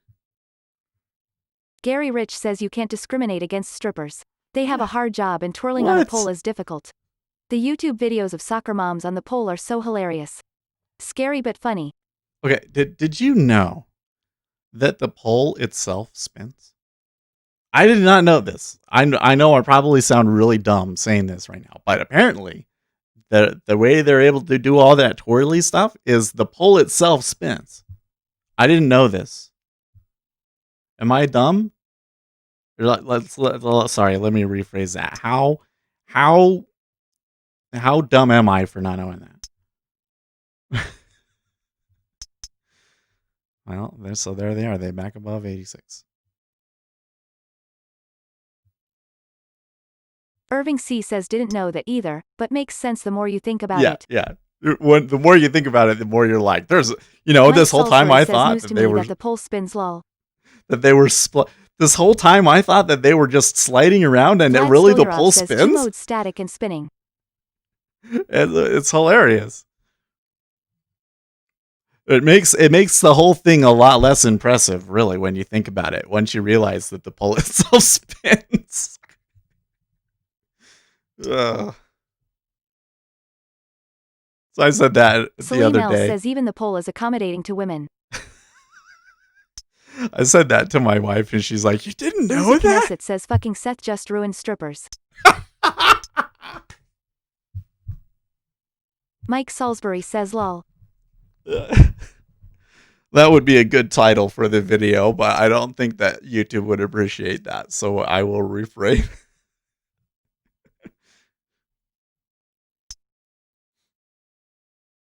We can just put in the timestamp for that.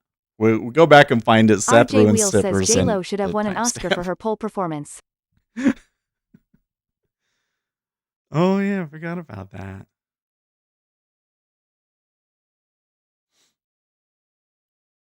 Gorilla Digits says that just made my day lol. Well, I'm glad, because when I was thinking about talking about Uzi that, Knesset says Sepulclator Seth destroys strippers with facts and logic.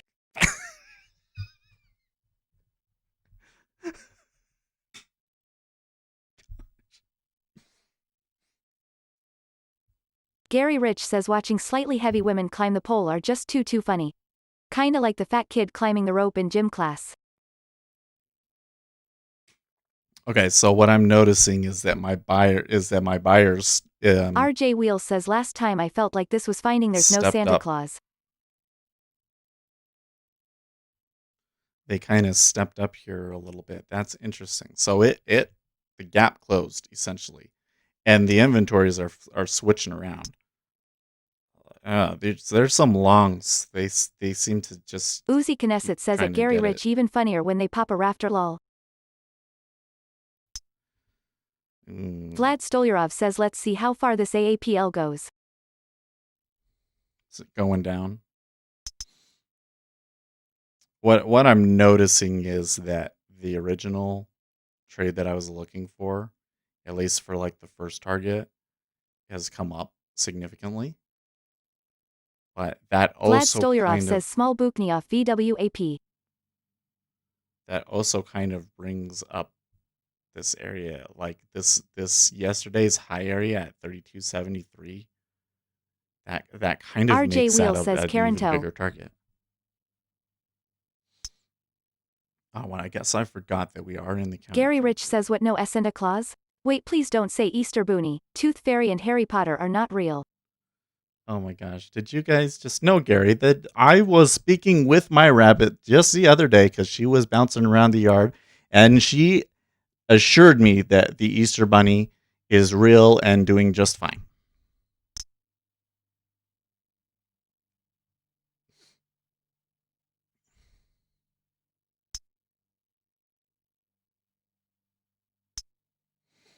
Colleague, oh man, so this is something else we got to talk Vlad about. Stolyarov says AMD bullish still. Not to completely, because I know that we're having a funny conversation there, but we have to talk about the vice president. Did you guys catch this? The campaign assured us, the Biden campaign assured us that we were going to know who his VP pick was on August 1st. And then August 1st came along and they said, oh, we have to delay it 2 weeks. And one of the speculations is because there was what is her name? I don't even remember who it was, but she's a politician in California, and she was kind of picking up. Like, people were starting to say, oh yeah, it's going to be her. And then I think it was the Guardian or one of those, the Daily Caller or whatever, had an article out about how this individual had supported the Church of Scientology. Like when the Church of Scientology built their new big building in California, she was there at like the inauguration and gave a speech for the inauguration. And she tried to say, well, we didn't know that Scientology was that bad back then, but it was like, how could you not? Because it's been going on forever. And so they think that they nixed that pick, which isn't very encouraging if you're a Democrat, is it? That they almost made a pick that bad.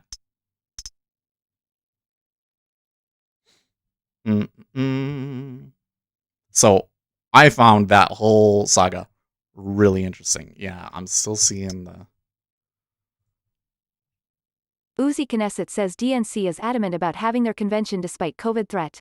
Joe ain't gonna be the pick. There's literally no reason to have a convention if he were. Isn't there like their convention isn't really going to have people at it though and stuff? Like, I thought that they were kind of having a virtual convention. RJ Wheels says no way Uzi. What's next? The Bachelorette is replaced? Oh geez.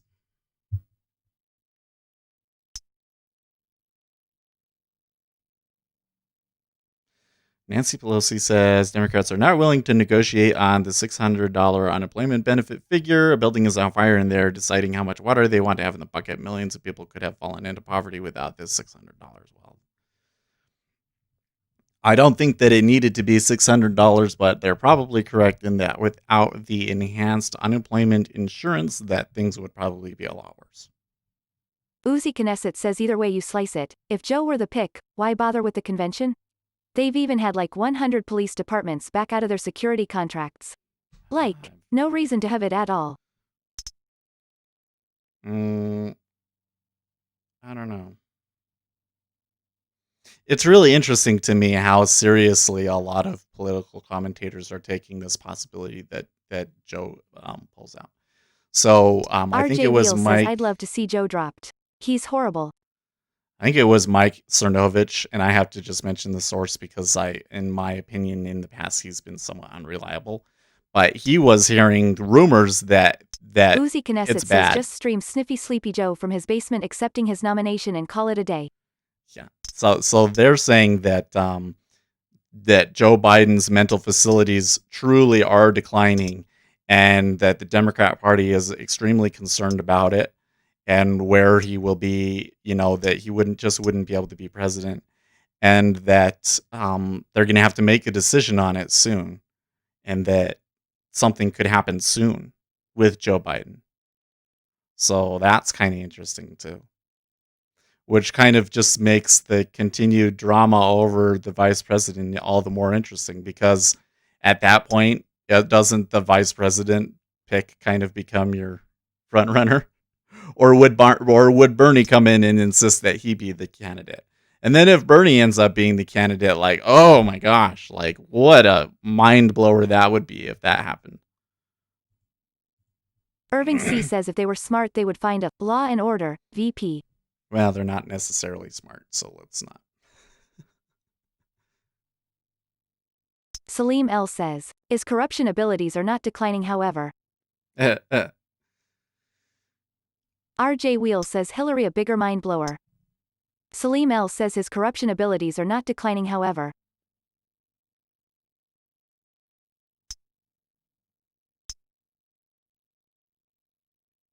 Gary Rich says a strong possibility Hillary may just show up and declare she is in. She will give a speech really how the country want needs Hillary. her. It's very possible. You're always on the Hillary. He really thinks this is gonna happen.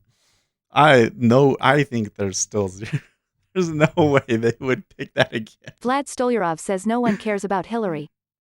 Uzi Knesset says people called me crazy 6 months ago So when I both of you, speculated about Uzi's throwing the one Clinton that back really, into the really ring. thinks that. Yeah. God, I'd shit if it happened.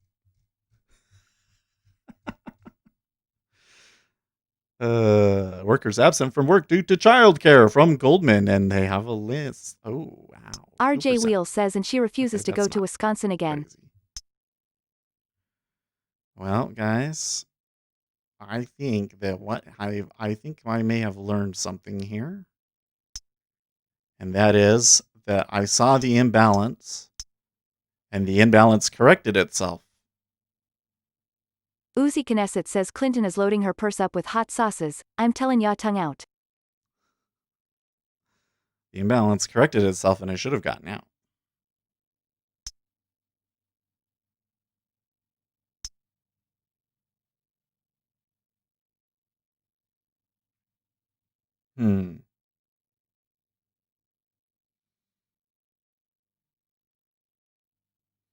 Because what happened was there was a RJ Wheel downturn says laughing Uzi. Good one. with hot sauces. What?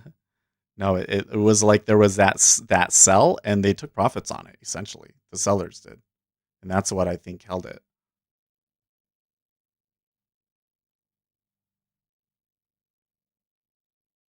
Gary Rich says never count Hillary out. She is hungry and starving for presidency. Maybe. Vlad Stolyarov says I like sizes they trade on AAPL today, lots of liquidity. I mean, given the current situation, Uzi she would be a Knesset says better if they pick than screwball this Bernie. and threw Bernie out over Joe, I'd straight up give the Dems the election on that one. You think so?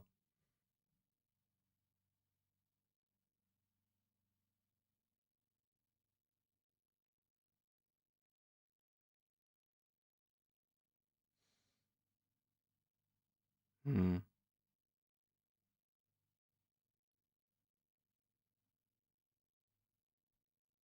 Salim L says I would rather have Sanders. At least you can get him out of elections by giving him ice cream.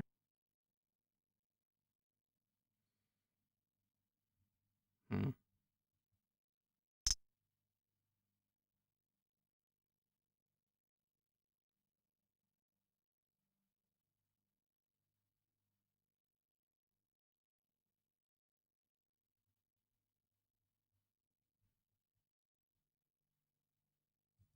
I'm thinking that I might want to get out, but I'm just kind of like, I don't know. I don't know why I'm feeling so weird about this one. Can we just do this? Like, come on. Vlad Stolyarov says if this early high goes over it's gonna squeeze up and continue up, bulls really trying. Yeah, I don't think it's just the bulls though, guys. Like there was some short covering there. Like there was some shorts, and they came down, and the shorts just they got the below the 86, and then they covered.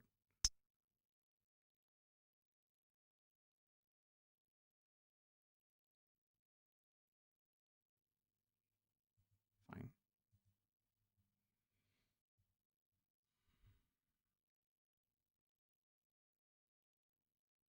I guess I'm not gonna go there. I should go there. Okay. Jet and B says what's going on, dude? Hey, how are you? New name? Mm-mm. Well, they're having a flaky day. I still see a possibility of it Jet turning and B down, says good. Vlad Stolyarov says TSLA of course hit 1500 today.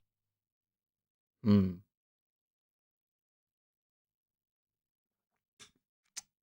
You know, Tesla has surprised me. Vlad Stolyarov says that's spaceflight driven. I thought that if Tesla started to fall, that it was Irving just going to C says go. who in the world keeps buying TSLA? Gary Rich But it's says the helped. Dems should nominate a Chipotle burrito at convention. At least one would feel full and temporarily satisfied. Jet and B says checking the market or what? Well, I haven't put on too much risk today, or I haven't. Vlad Stolyarov says it's a bigger game than simple mortals can understand TSLA. I put on a little bit more size because I was using 2 contracts at one point, but I wasn't letting it get very far. But it just seems like that the flip that I was expecting to see just isn't coming through. I'm seeing it right now. It's like they're going and they're putting the pressure. But watch, it's probably just not going to go. And the thing is that the market volume in the E-mini is overwhelmingly short. And I mean, we're talking like 7,000 contracts worth of selling.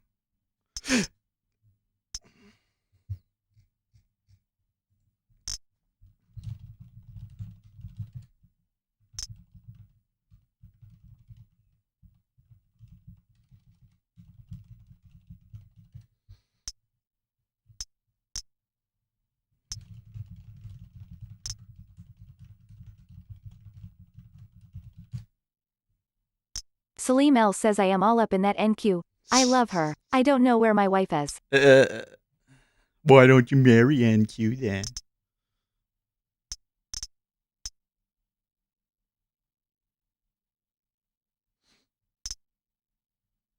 I think you really have to say that sort of a thing with a Russian accent, right?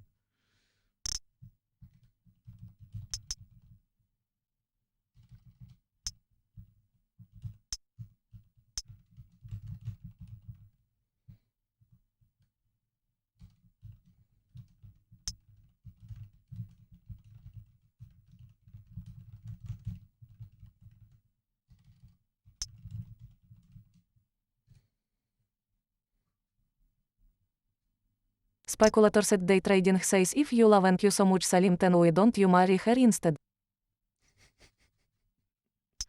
Or should have put a comma in there.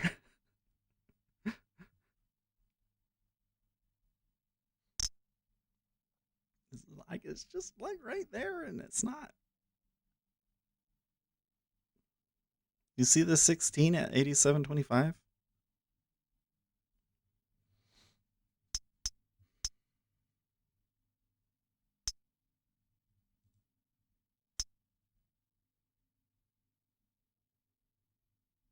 Right there. E-mini actually 10-year ticked down briefly.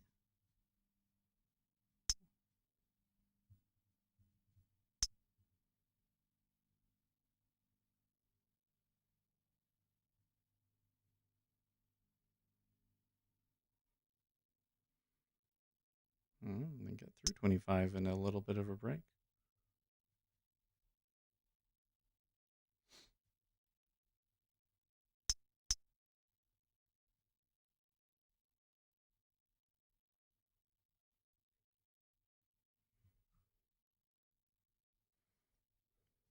They're going to build the global TikTok office in London, okay?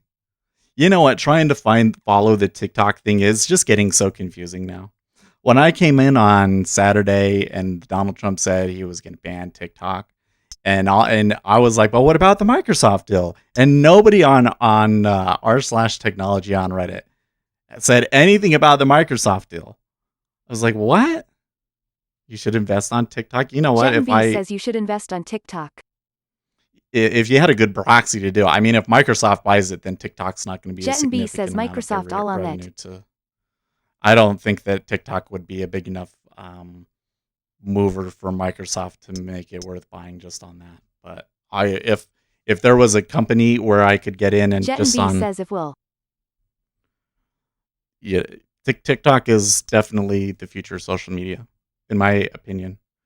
Even if TikTok itself goes away, the idea that the algorithm just recommends to you what to look at, and it decides entirely based on how you react to the content that it shows you.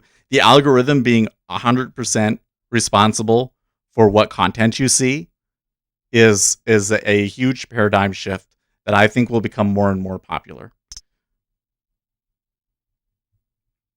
It's worth something for sure. I'm just not sure that the revenue that TikTok would bring into Microsoft would be enough to be worth investing it over. Salim L It's all says then the relative. future is dark. Then the future is dark, maybe. I'm just saying I really enjoy it. And not only that, but your ability to reach people with the medium is just amazing. I made a video about, pointing out to people that new cases is the metric that you really want to look at to see where the future of the pandemic is going. Easily 1,000 views in a day.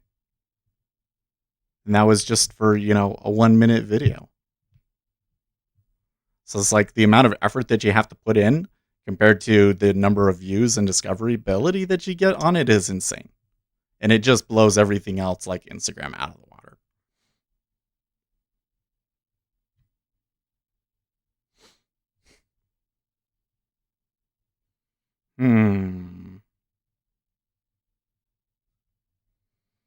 Gary Rich says the TikTok deal will still have to go through Justice, State, Commerce departments. It's not a clean deal. Yeah. But I mean, the whole thing is like, how much money a year does TikTok make compared to the revenues of Microsoft? I'm going to bet you that it's a pretty trivial amount of Microsoft's revenue. So I think that the invest in TikTok thesis probably doesn't make sense. Worth investigating, but probably doesn't make sense. And you're right that it's not a done deal. I'm not quite sure what's going to happen. They say they're giving it 45 days. We'll see what happens. Jet and B says Gary, yeah, but the investors won't go through that. I would think that the fact that the Trump administration almost seems to be trying to help Microsoft acquire them says that there's a pretty good chance that it would go through.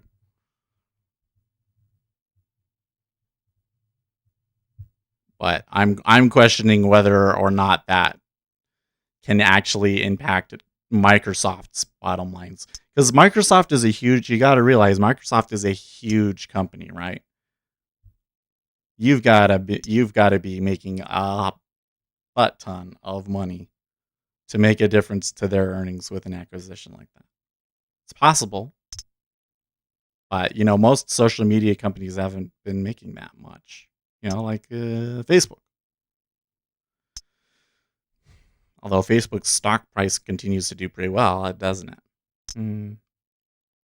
Maybe I'm wrong on that one.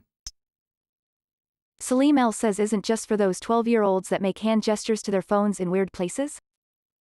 Gary Rich says Microsoft wants the No. potential customers from TikTok. Just like when FB bought WhatsApp. That might be. So the thing that you got to realize about TikTok is that people have not realized its full potential yet either.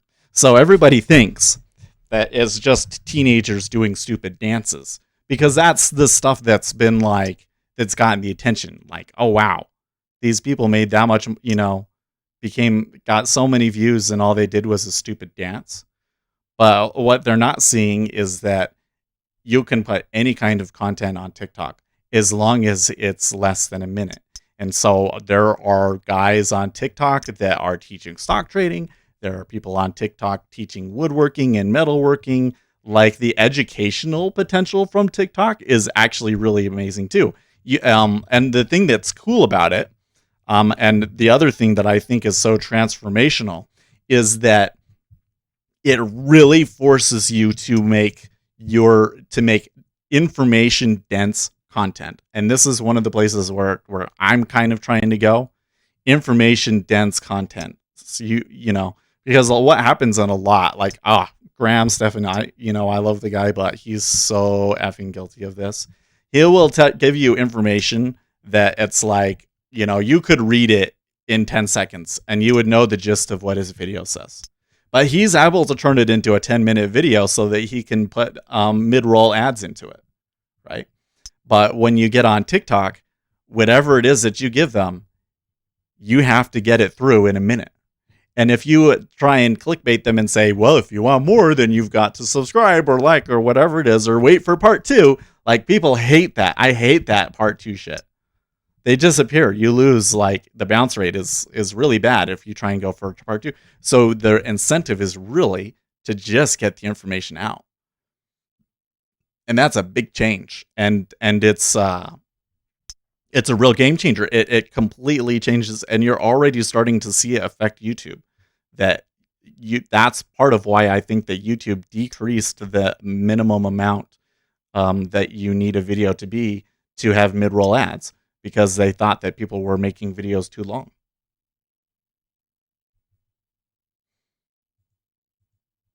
Uzi Knesset says, I feel weird being a millennial and not jumping on dipshit social media trends like they were Swiss hookers. Jet and B says, first you get the people to like it, then you change it. Sure.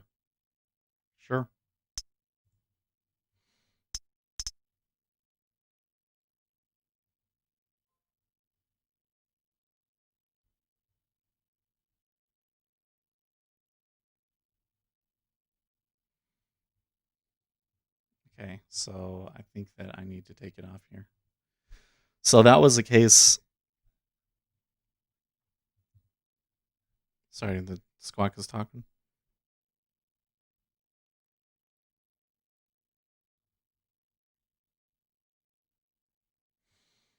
Anyways, so that was a case where I was so risk adverse with the first few trades that I didn't really lose a whole lot on the first 2 trades. And so then because I didn't take my full stop, and then when I finally got my trade, it goes so much further that it works out. I don't like that it took me 3 trades to get that, because I really want to keep my win rate up high. We've been winning like 60% of the time actually lately, but and can you see it's already bumped up there? So our take profit area is really effective. Really effective. Can they move lower to yesterday's high? I see a possibility. I think that we would probably need to pull back a little bit and kind of build up some more fuel, because they wasted everybody on that down move. Like that retraced the whole post news move, and I can just see everything equalizing and everything. And I do see a lot of absorption against that move down still.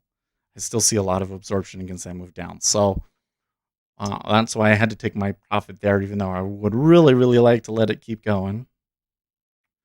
I also kind of wonder if I should have kept both contracts on, but when it was up here, I think that reducing my risk was right, because the longer and longer that goes, the chances are worse and worse.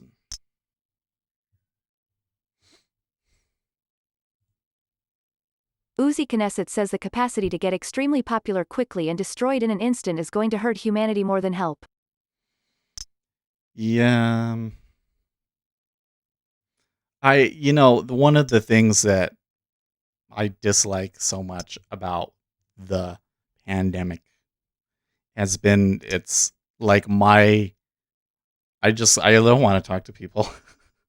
It's like, I didn't really do a whole lot outside of family stuff anyways before. And of course you're supposed to be social distancing, but now I'm like, man, you people are all so crazy. Maybe I should just stay in here permanently. Cause like, seriously, there's not a single person out there that I'm seeing where, like, of course I can be wrong about things. And so this is another thing that's really difficult, is it's like, if you have a strong opinion about something, how much do I really know about it? But like, I just see people on both sides are falling into what I can only describe as hysteria.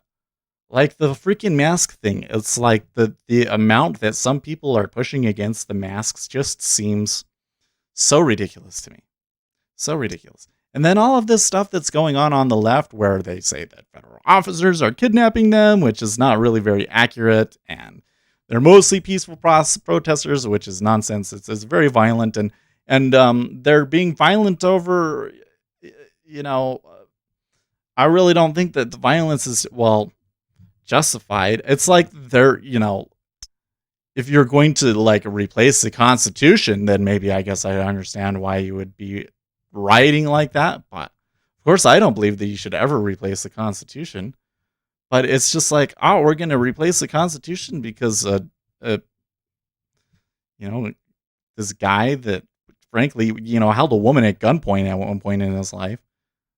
There was an accident. No, that's silly. Like, he shouldn't have died. So you prosecute the police officers and then it's done. And this whole national revolution, it's silly. And here's another good example. The numbers. Does anybody believe the numbers at this point? I don't think I know anybody that really, really, truly believes the coronavirus numbers. But the thing that's funny about it is that Republicans are constantly talking about how they're overcounting. Oh, here are all of these cases that they said were coronavirus deaths and they shouldn't have been, and now they've been reclassified. Or this person, he died in a car accident and they said it was a coronavirus death, right? But then when you go and you look at liberals, and the liberals are convinced that they're undercounting it. So the argument that I saw yesterday was that they're just looking at excess mortality. So the number of people that died this year, the difference between how many people actually died this year and how many we should expect to die this year based off of how many died last year and what the growth trends are, right? And the excess mortality says that we are severely undercounting the number of coronavirus cases. Well, now, actually, I think it should be a little bit higher than the number of coronavirus cases because you have to factor in things like more suicides and other negative health consequences from it that aren't directly coronavirus deaths, but still, they're convinced. So the Republicans think that they're overcounting it, and the Democrats think that they're undercounting it, and neither side of them, and I'm just sitting here like, well, I don't see any reason to think that the data is not useful. That even though we know there's going to be errors in there, I don't see anything that says to me that the numbers are so far off that it would change our decision making and stuff,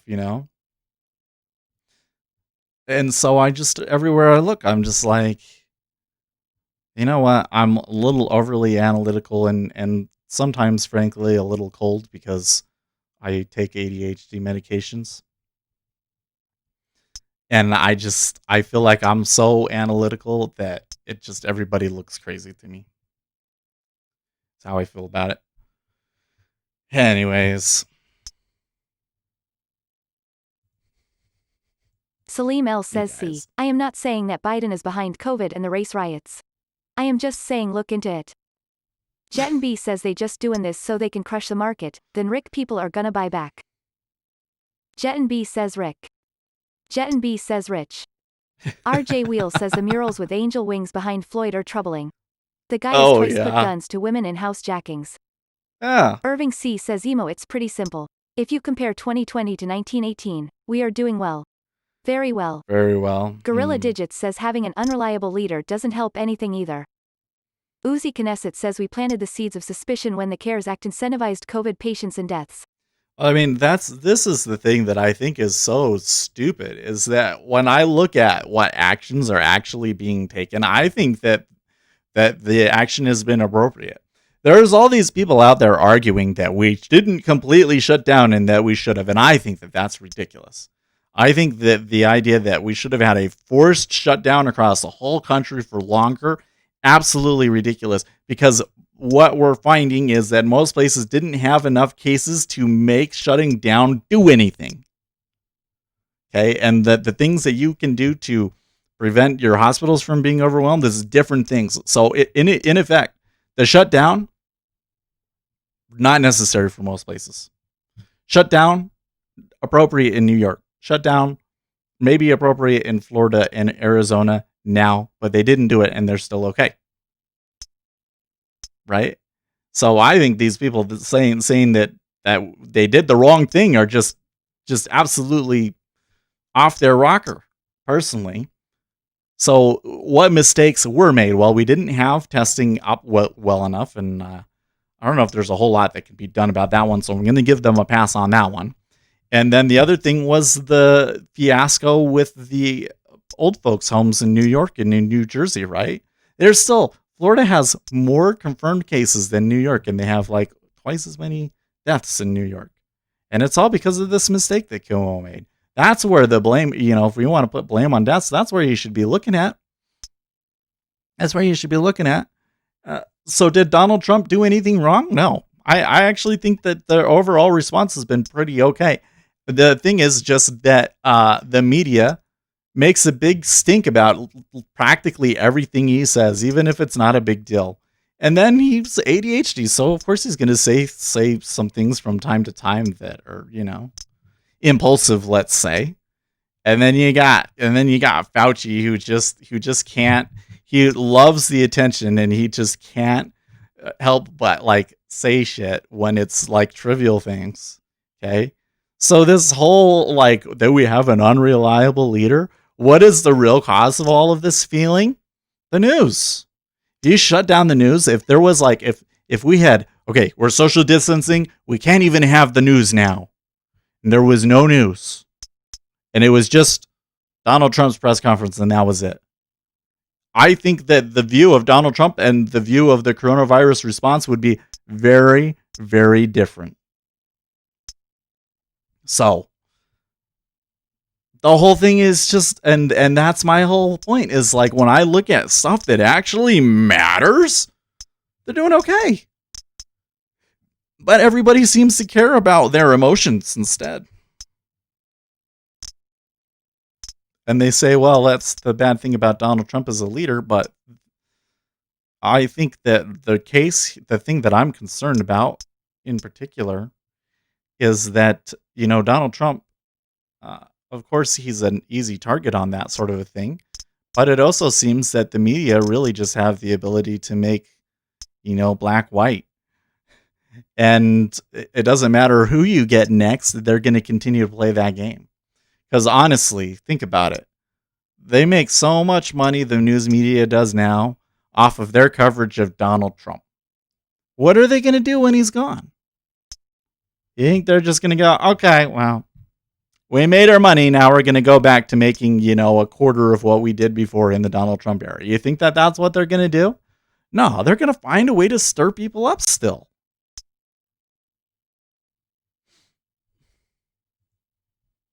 Vlad Stolyarov says 82.5 plus squeeze if they want up. Yeah, I can see them making it all the way back up to 89 potentially. We picked a good exit, didn't we? Baby is unhappy.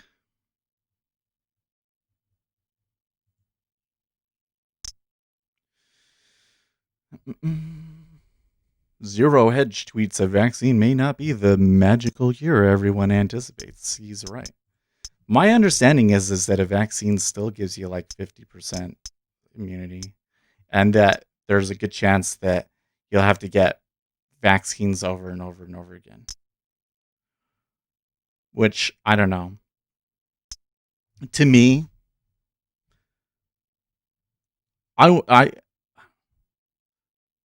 think that what I would like to see happen is people have to face their fears and realize that a lot of the stuff that they care about right now and that they've been so worked up about really was nothing.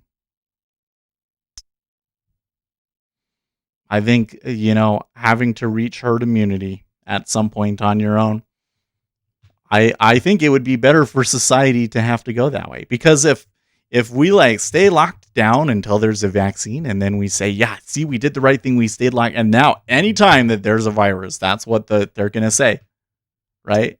And it'll be hysteric because those people, it will be like burned into their brains. You know what I mean? Be burned into their brains that that's what they should do is just panic all the time. Ooh. I've shared a lot of opinion today, haven't I? Hope you guys appreciated it.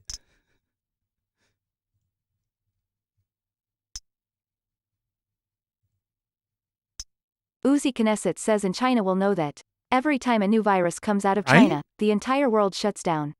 You want edge? That is fucking edge.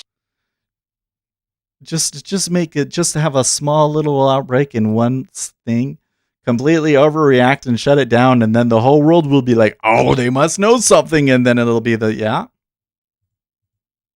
Vlad Stolyarov says I see Asians wearing masks inside car driving by themselves.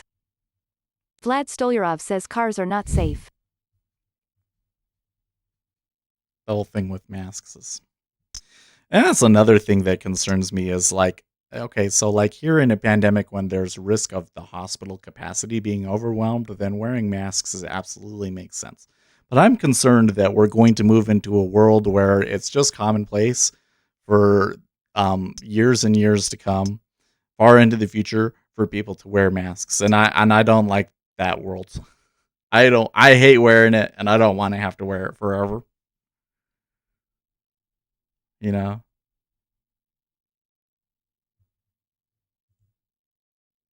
Uzi Knesset says personally, I believe that's what they did this time around. They set the pace. Relatively speaking, the virus has killed mostly people who likely wouldn't have made it to the end of the year anyway. Yeah, so going back to the data, because I don't see anything that necessarily says to me that the data is wrong or anything. But here's the thing that I think is telling. There was a metric. The metric would be this: money spent per year of life saved. Money spent per year of life saved. So we look at how much GDP did we lose and how much money debt did we take on compared to the number of lives saved. So if somebody died and they were 20, then you assume that their life expectancy would be 72 years or whatever the average life expectancy in the United States is, and then you add up all of those years, and that's the number of years saved, and then you take the amount of money spent and you divide it by that, and that's your metric. That is the true cost. That is the true cost of the coronavirus. And have you seen that metric anywhere? You have not seen that metric anywhere. The one thing that would truly tell us what people want to know, how damaging was the virus, how much effort did we spend? It's not there. And you know why? Probably because the amount of money that we spent per life saved is absolutely ridiculous, and that maybe people would start to sit down and say, hey, it probably wasn't worth it.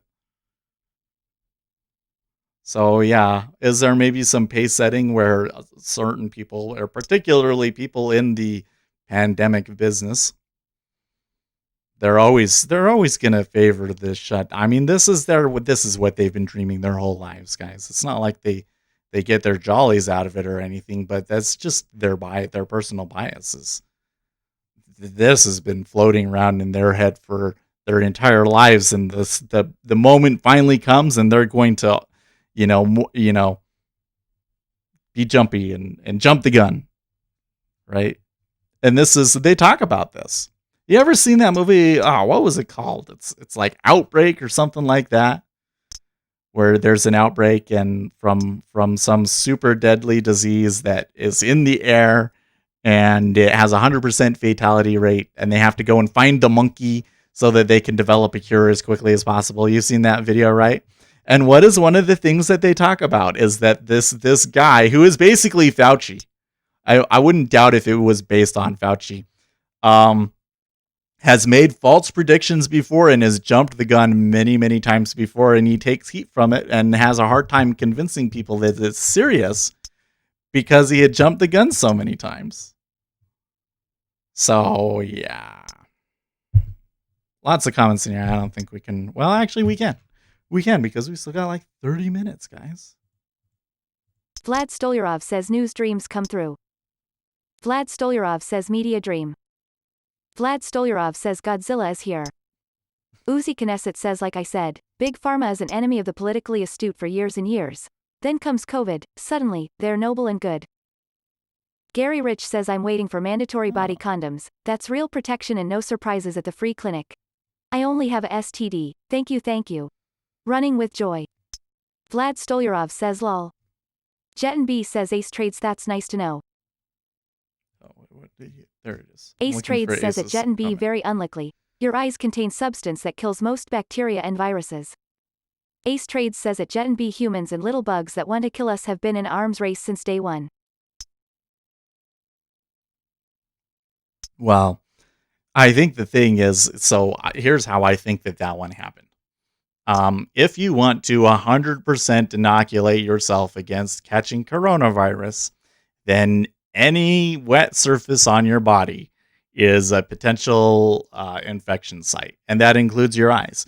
So to really truly protect yourself, yeah, you would have to have like a face mask or frankly a gas mask, because there's questions about that you can that it might be airborne, even though we don't really have like definitive evidence of that, right? That's what you have to do to 100% inoculate yourself. So here's what you do. You're a news reporter and you talk about that and you go into it, and then they say, well, yeah, if, maybe there could be some argument to be made that you have to wear a face mask. And then all of a sudden it turns into, oh, we have to wear goggles and all of this stuff. And the media totally blows it up because the person that they were interviewing just knows jack squat about public relations.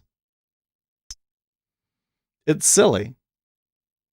It's kind of quite funny that they're talking about wearing goggles and everybody just ignored him. They're like, well, I'm not doing that. The people that are been super pro masks, they just, well, I'm not going to say anything because that's dumb. I still think you should wear masks. I do. Once again, because Ace is here. I'm gonna do this one again. All right, here I use text this time. Okay, so here there's these groups of people. Okay, there's this one which is COVID-19 is real. Okay, so there's that one, and then over here is wear masks. All right, and then let's do some shapes here. We can draw a circle. We're going to make it all nice and pretty for you. Okay. And then there's going to be another circle. Oops, that's not what I wanted. Do it from here.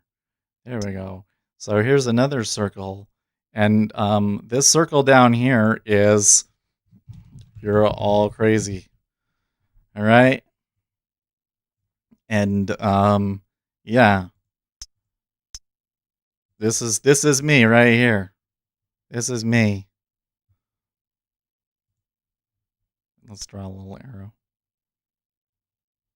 Since we're on it. Where's the circle? Yeah. Oops. Wrong way.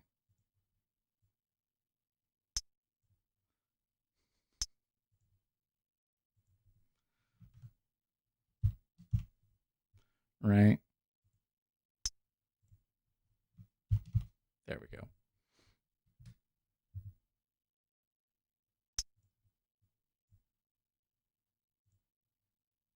This is how I feel. This is how I feel. Oh, hydrochloroquine is. You forgot hydrochloroquine is a cure. You know what, Jet, and that's a good one. Let's change it. Let's change it. There will be this. There's this. Oh no! Oops. I changed the size of things. There you go. There's that one. And then there's this one. There we go. There we go. Oops. Yeah. I can go from here to here like that. That'll be a little bit better. There we go. Yep.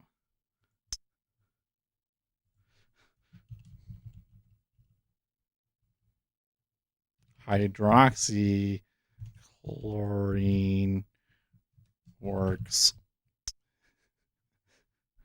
Okay.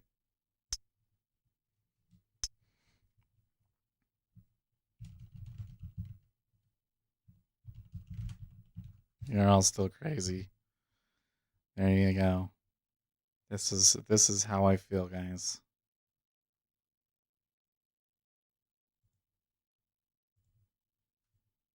That's me. That's me right here. That's me. Am I the only one that fits in this box?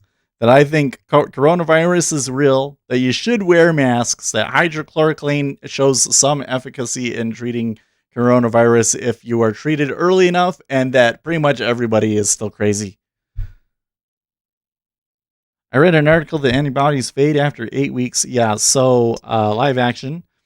There was a lot of concern over that, but then what happened was, especially the Gilead vaccine also showed that they were creating killer T cells, and killer T cells produce the antibodies and keep the memory and go after it. And so there's not concern about that anymore. Now, the virus will continue to mutate, so there's concern about that. But the vaccine will work and the herd immunity will work for a long time afterwards. And it's just a case that we don't understand the immune system that well, but that the killer T cells are there and that you'll be able to fight it off. It's bullshit, I think, because you can breathe through a mask, you're going to breathe the virus. Wrong, Jen. So let me explain why that is the case. And I don't want to pick on you or anything, it's just I see this argument being made and it just seems to be based off of like complete ignorance of what the issue is. The way that the virus spreads is through water droplets. You cough and there's water droplets that come out. And the water droplets are large enough that they don't make it through a mask. If you have two layers of cloth on and you're breathing through that, the water droplets don't make it through that. And especially when you're coughing it out, the water droplets don't get out through that. It just gets caught by the mask. And so when you combine those two things together and you have enough difference between you so that even if any water droplets do get out, those ones can't get further than 6 feet, your chances of being infected by it is extremely, extremely low. Now, there is some suspicion that the virus is airborne, and that is that it, without a water droplet, can float in the air and infect you. Okay. But there is only very tepid evidence for that, and we have not really been able to confirm that sort of a thing. Okay. But one piece of evidence that would maybe suggest that was that a lot of people that were catching it in New York were people that had been quarantined the whole time. So they caught it in their home somehow still. Okay. Maybe it's airborne. But that's the whole thing is that if you stop the water droplets, you're preventing a lot of the spread. You're not going to completely stop the spread, but you're preventing a lot of the spread. And so the amount that the wearing masks reduces the rate of transmission is very significant and is therefore worth it for people to encourage people to wear masks. That's really what it comes down to. But you're right. If it's airborne, it's not in a water droplet, that's going to make it through your mask. That's going to make it through your mask. Sunday says, I don't believe that. If it was truly airborne, then it would be spread all over the place. Well, yeah. But it could be the case that, it can be transmitted through airborne means, but that it's very difficult for it to get into that state. You know what I mean? Like if it's in a water droplet, it would have to be like it's in a water droplet and then it stays suspended in air long enough and then the water droplet evaporates and the virus is still there and it's floating. But I think that would have to be the situation. But I think you would be, that would only happen in like 5% of droplets or something like that, or probably even much less than that. Virus stays in the air about 12 minutes, according to some studies. Yes. So, yeah. This is where I think that people make the mistake is that they say, well, the virus is so small that it will go through the mask. It's not the virus, it's the water droplets that we care about.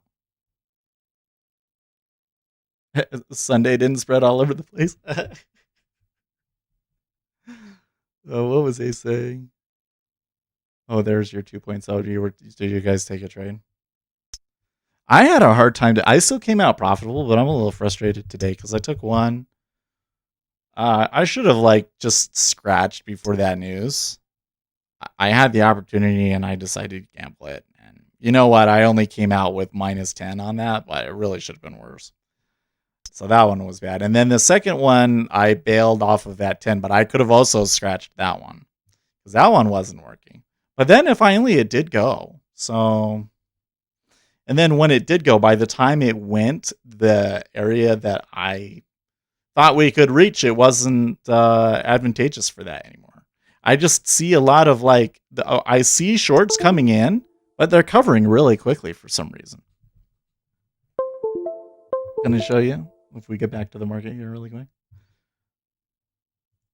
You see here was the buyer's line, and here was the shorts line, and you can see how when we dropped here, so here was I was looking for it to come all the way back to here, but then you can see when they dropped that the shorts covered. You can see their inventory drop. So when it came down there, all of the shorts took their profits, and that's why it bounced there. And then eventually it did come down, but then by that point you can see that the stop out area for the longs was much higher. So you didn't really get paid a whole lot for it, even though it did work out. A little odd, don't you think? So yes, I guess we don't need stimulus is a great title for today's video. But we do need to go back and find the Seth Ruins stripping for the timestamp on that one. We got 10 more minutes left.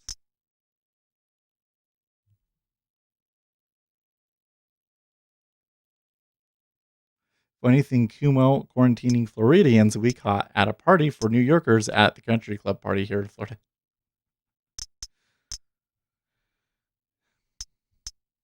They're going to go for new high. And we do get the bill auctions too, by the way.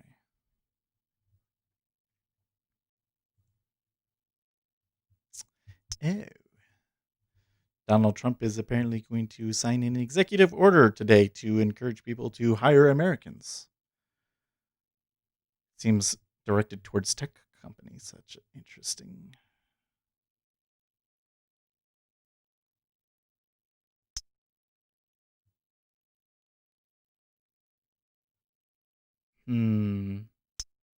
So somebody is pointing out on Twitter that somebody has a significant amount of puts at 139 even, paying 51 to 52 on 20K block trades.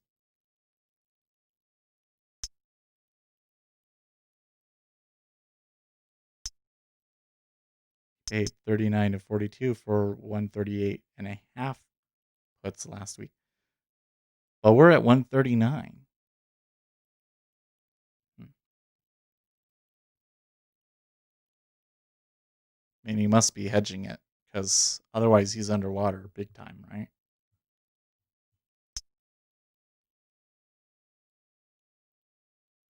Like that's like you take a trade like that and then you're down that far, and then the chances of it.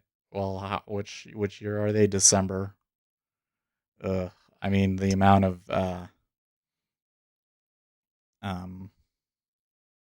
theta that you're gonna lose on that alone is gonna make it really difficult to make money on that trade.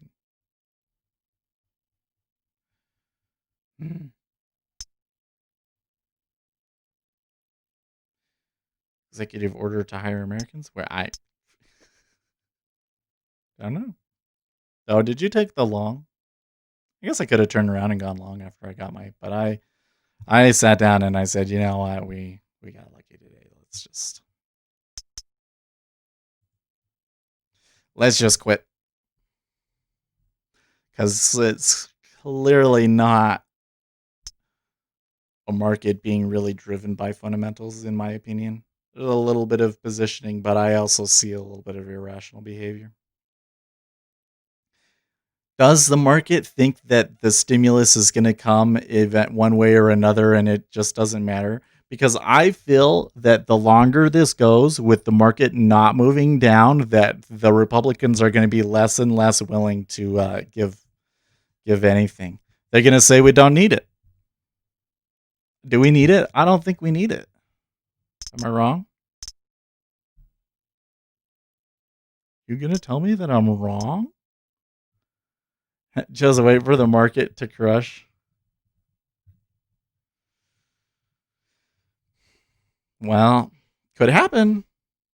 I certainly see the possibility. One of the things that I'm noticing is that there was a lot of sorry, hold on. We're getting like Arizona coronavirus cases numbers, which haven't been moving markets lately.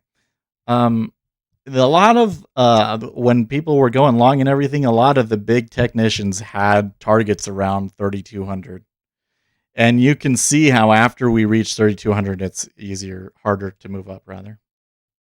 It's hard for them to push further. And a lot of this, I think, push further has been driven by techs, which is kind of a done trade now, I think, after the earnings, and retail trading. So I certainly see a case that there could be some distribution going on up here. You know what I mean? But hard to know for sure, Hard to know for sure. Well, before we get going here, we should look at what we have for the rest of the week. Because this should be a news heavy week, right? Tuesday, we get European PPI, factory orders, some PMI and so forth, trade balance, final services PMI. Thursday, unemployment claims. Friday is non-farms.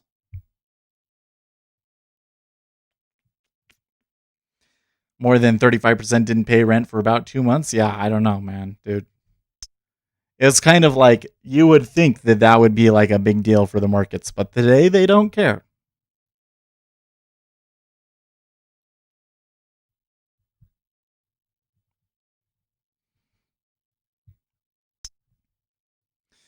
Sunday Driver says people can't eat stonks, but I think that Zero Hedge would disagree with you.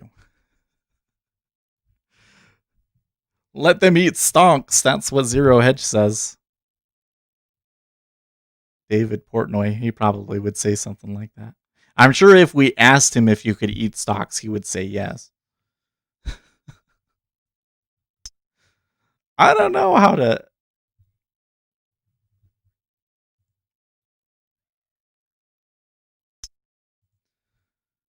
So question. If people not paying, I think people not paying rent are taking advantage, meaning skipping out just because they can. That's probably true. So here's a question. If there really is that significant of a number of people paying rent and it matters, at which point does it matter? Because today the market doesn't care. Does this have to go on for a month or something? I don't get it. It really is odd. Or is this just like are we those guys in The Great Short? Remember The Great Short when they're like, okay, here's this number where it's going to be really bad, and the number came out and it was really bad, and the index that they were talking about didn't move. And they're like, well, the index moves based off of X, Y, and Z, and that's why it didn't go. And so the guy was like, well, screw this. We're just going to hold our trade, right? You remember that in The Great Short? Is that where we're at? Is really like it should be going down and it's not, and so you just have to stay short? Or are we missing something? Because we can't discount that we're missing something. It just, because honestly, we should be down, right? We should be down. I don't know what the deal is. You could buy food with gold, not today. I mean, you could eat the gold, I guess.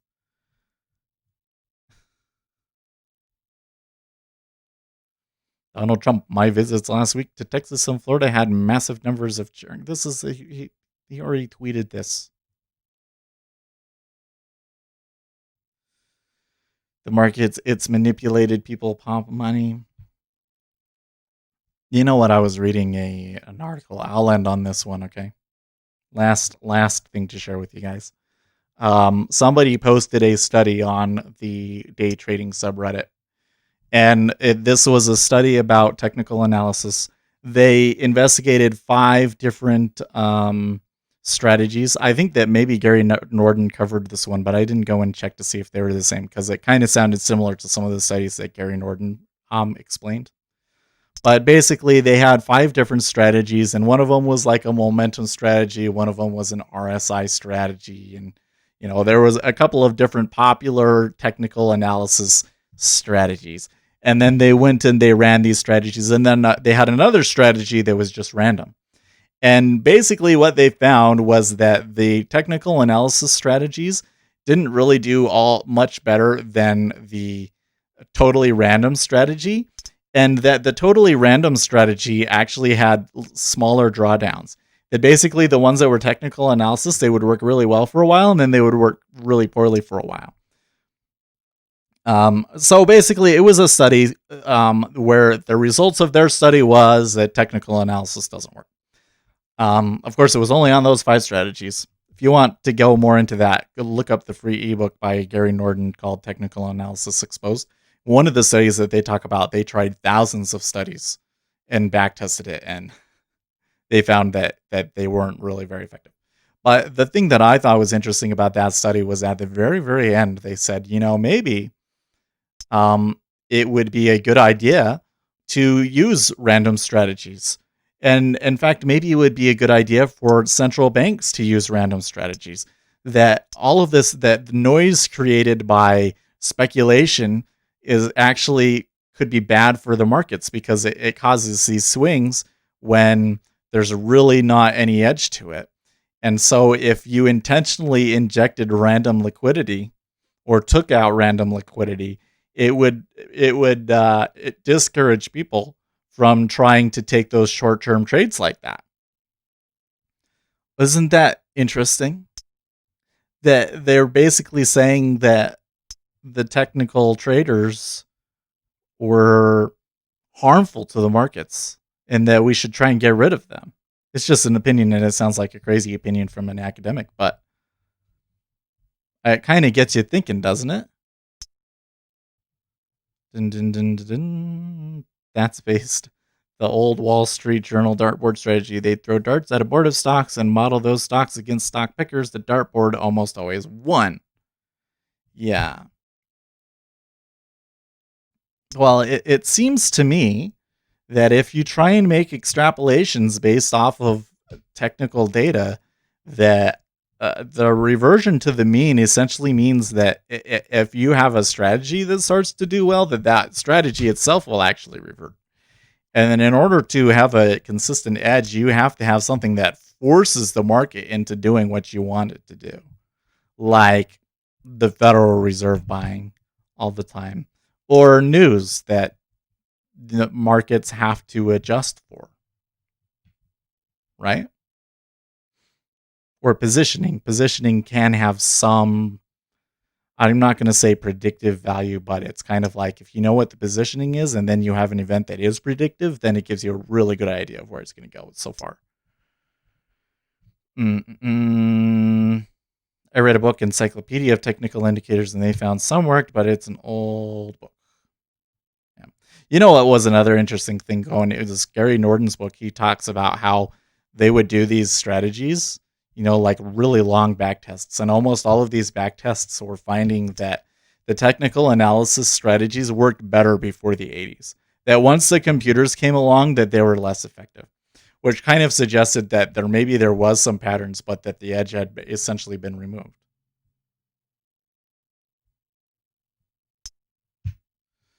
I don't care who is in the markets. It's never fair and never will be, the golden rule. Yeah. But I'm starting to think that it's really more like, here's this edge. Here's the field. And here's where edge can be found. And this is teeny tiny little slice. And then over here, this is all retail traders. They're all trading over here. I think that if we just straight up started to tell people that if the thing turned into technical analysis doesn't work, past price has no correlation to future price, and that I think is the key one, is past price has no correlation to future price. Because then when you start thinking about that, then a whole slew of things that we look at really don't tell you anything, right? And if that started to make more inroads into the retail trading market, I think that we would have more retail traders that actually are successful. You'd probably have less retail traders overall too, but maybe then they would try to look at things like news and fundamentals. Things that, from my observation and definitely from our experience that we've been doing over the summer here, are much more important.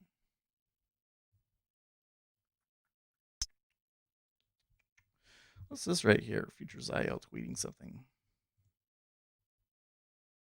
Oh, somebody posted pretty good stats. Trading on currencies. But a very, very, very small profit factor. 1.2. 1.2. And it doesn't say what their win rate is. And it drew down 50% at one point. Those actually aren't incredibly great numbers. They're certainly not as good as my numbers last week. But that's probably a fluke. Probably not going to do as well as we did last week every week. Does your volume profile on your ladder start at the Globex? The one on my DOM is from the regular session. At least in the E-minis. I think that on the treasuries it's from Globex. Then the volume profiles that I do on my charts are from Globex. Okay, I said that I was going to be done after that. So we will go through.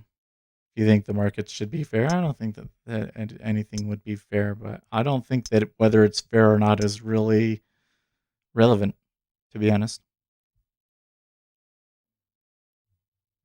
Whether it's fair or not has no correlation to, well, I don't want to say correlation, let's say. It can be unfair and you can still make money. Anyways, I should go. You guys, stay profitable, friends. See you tomorrow.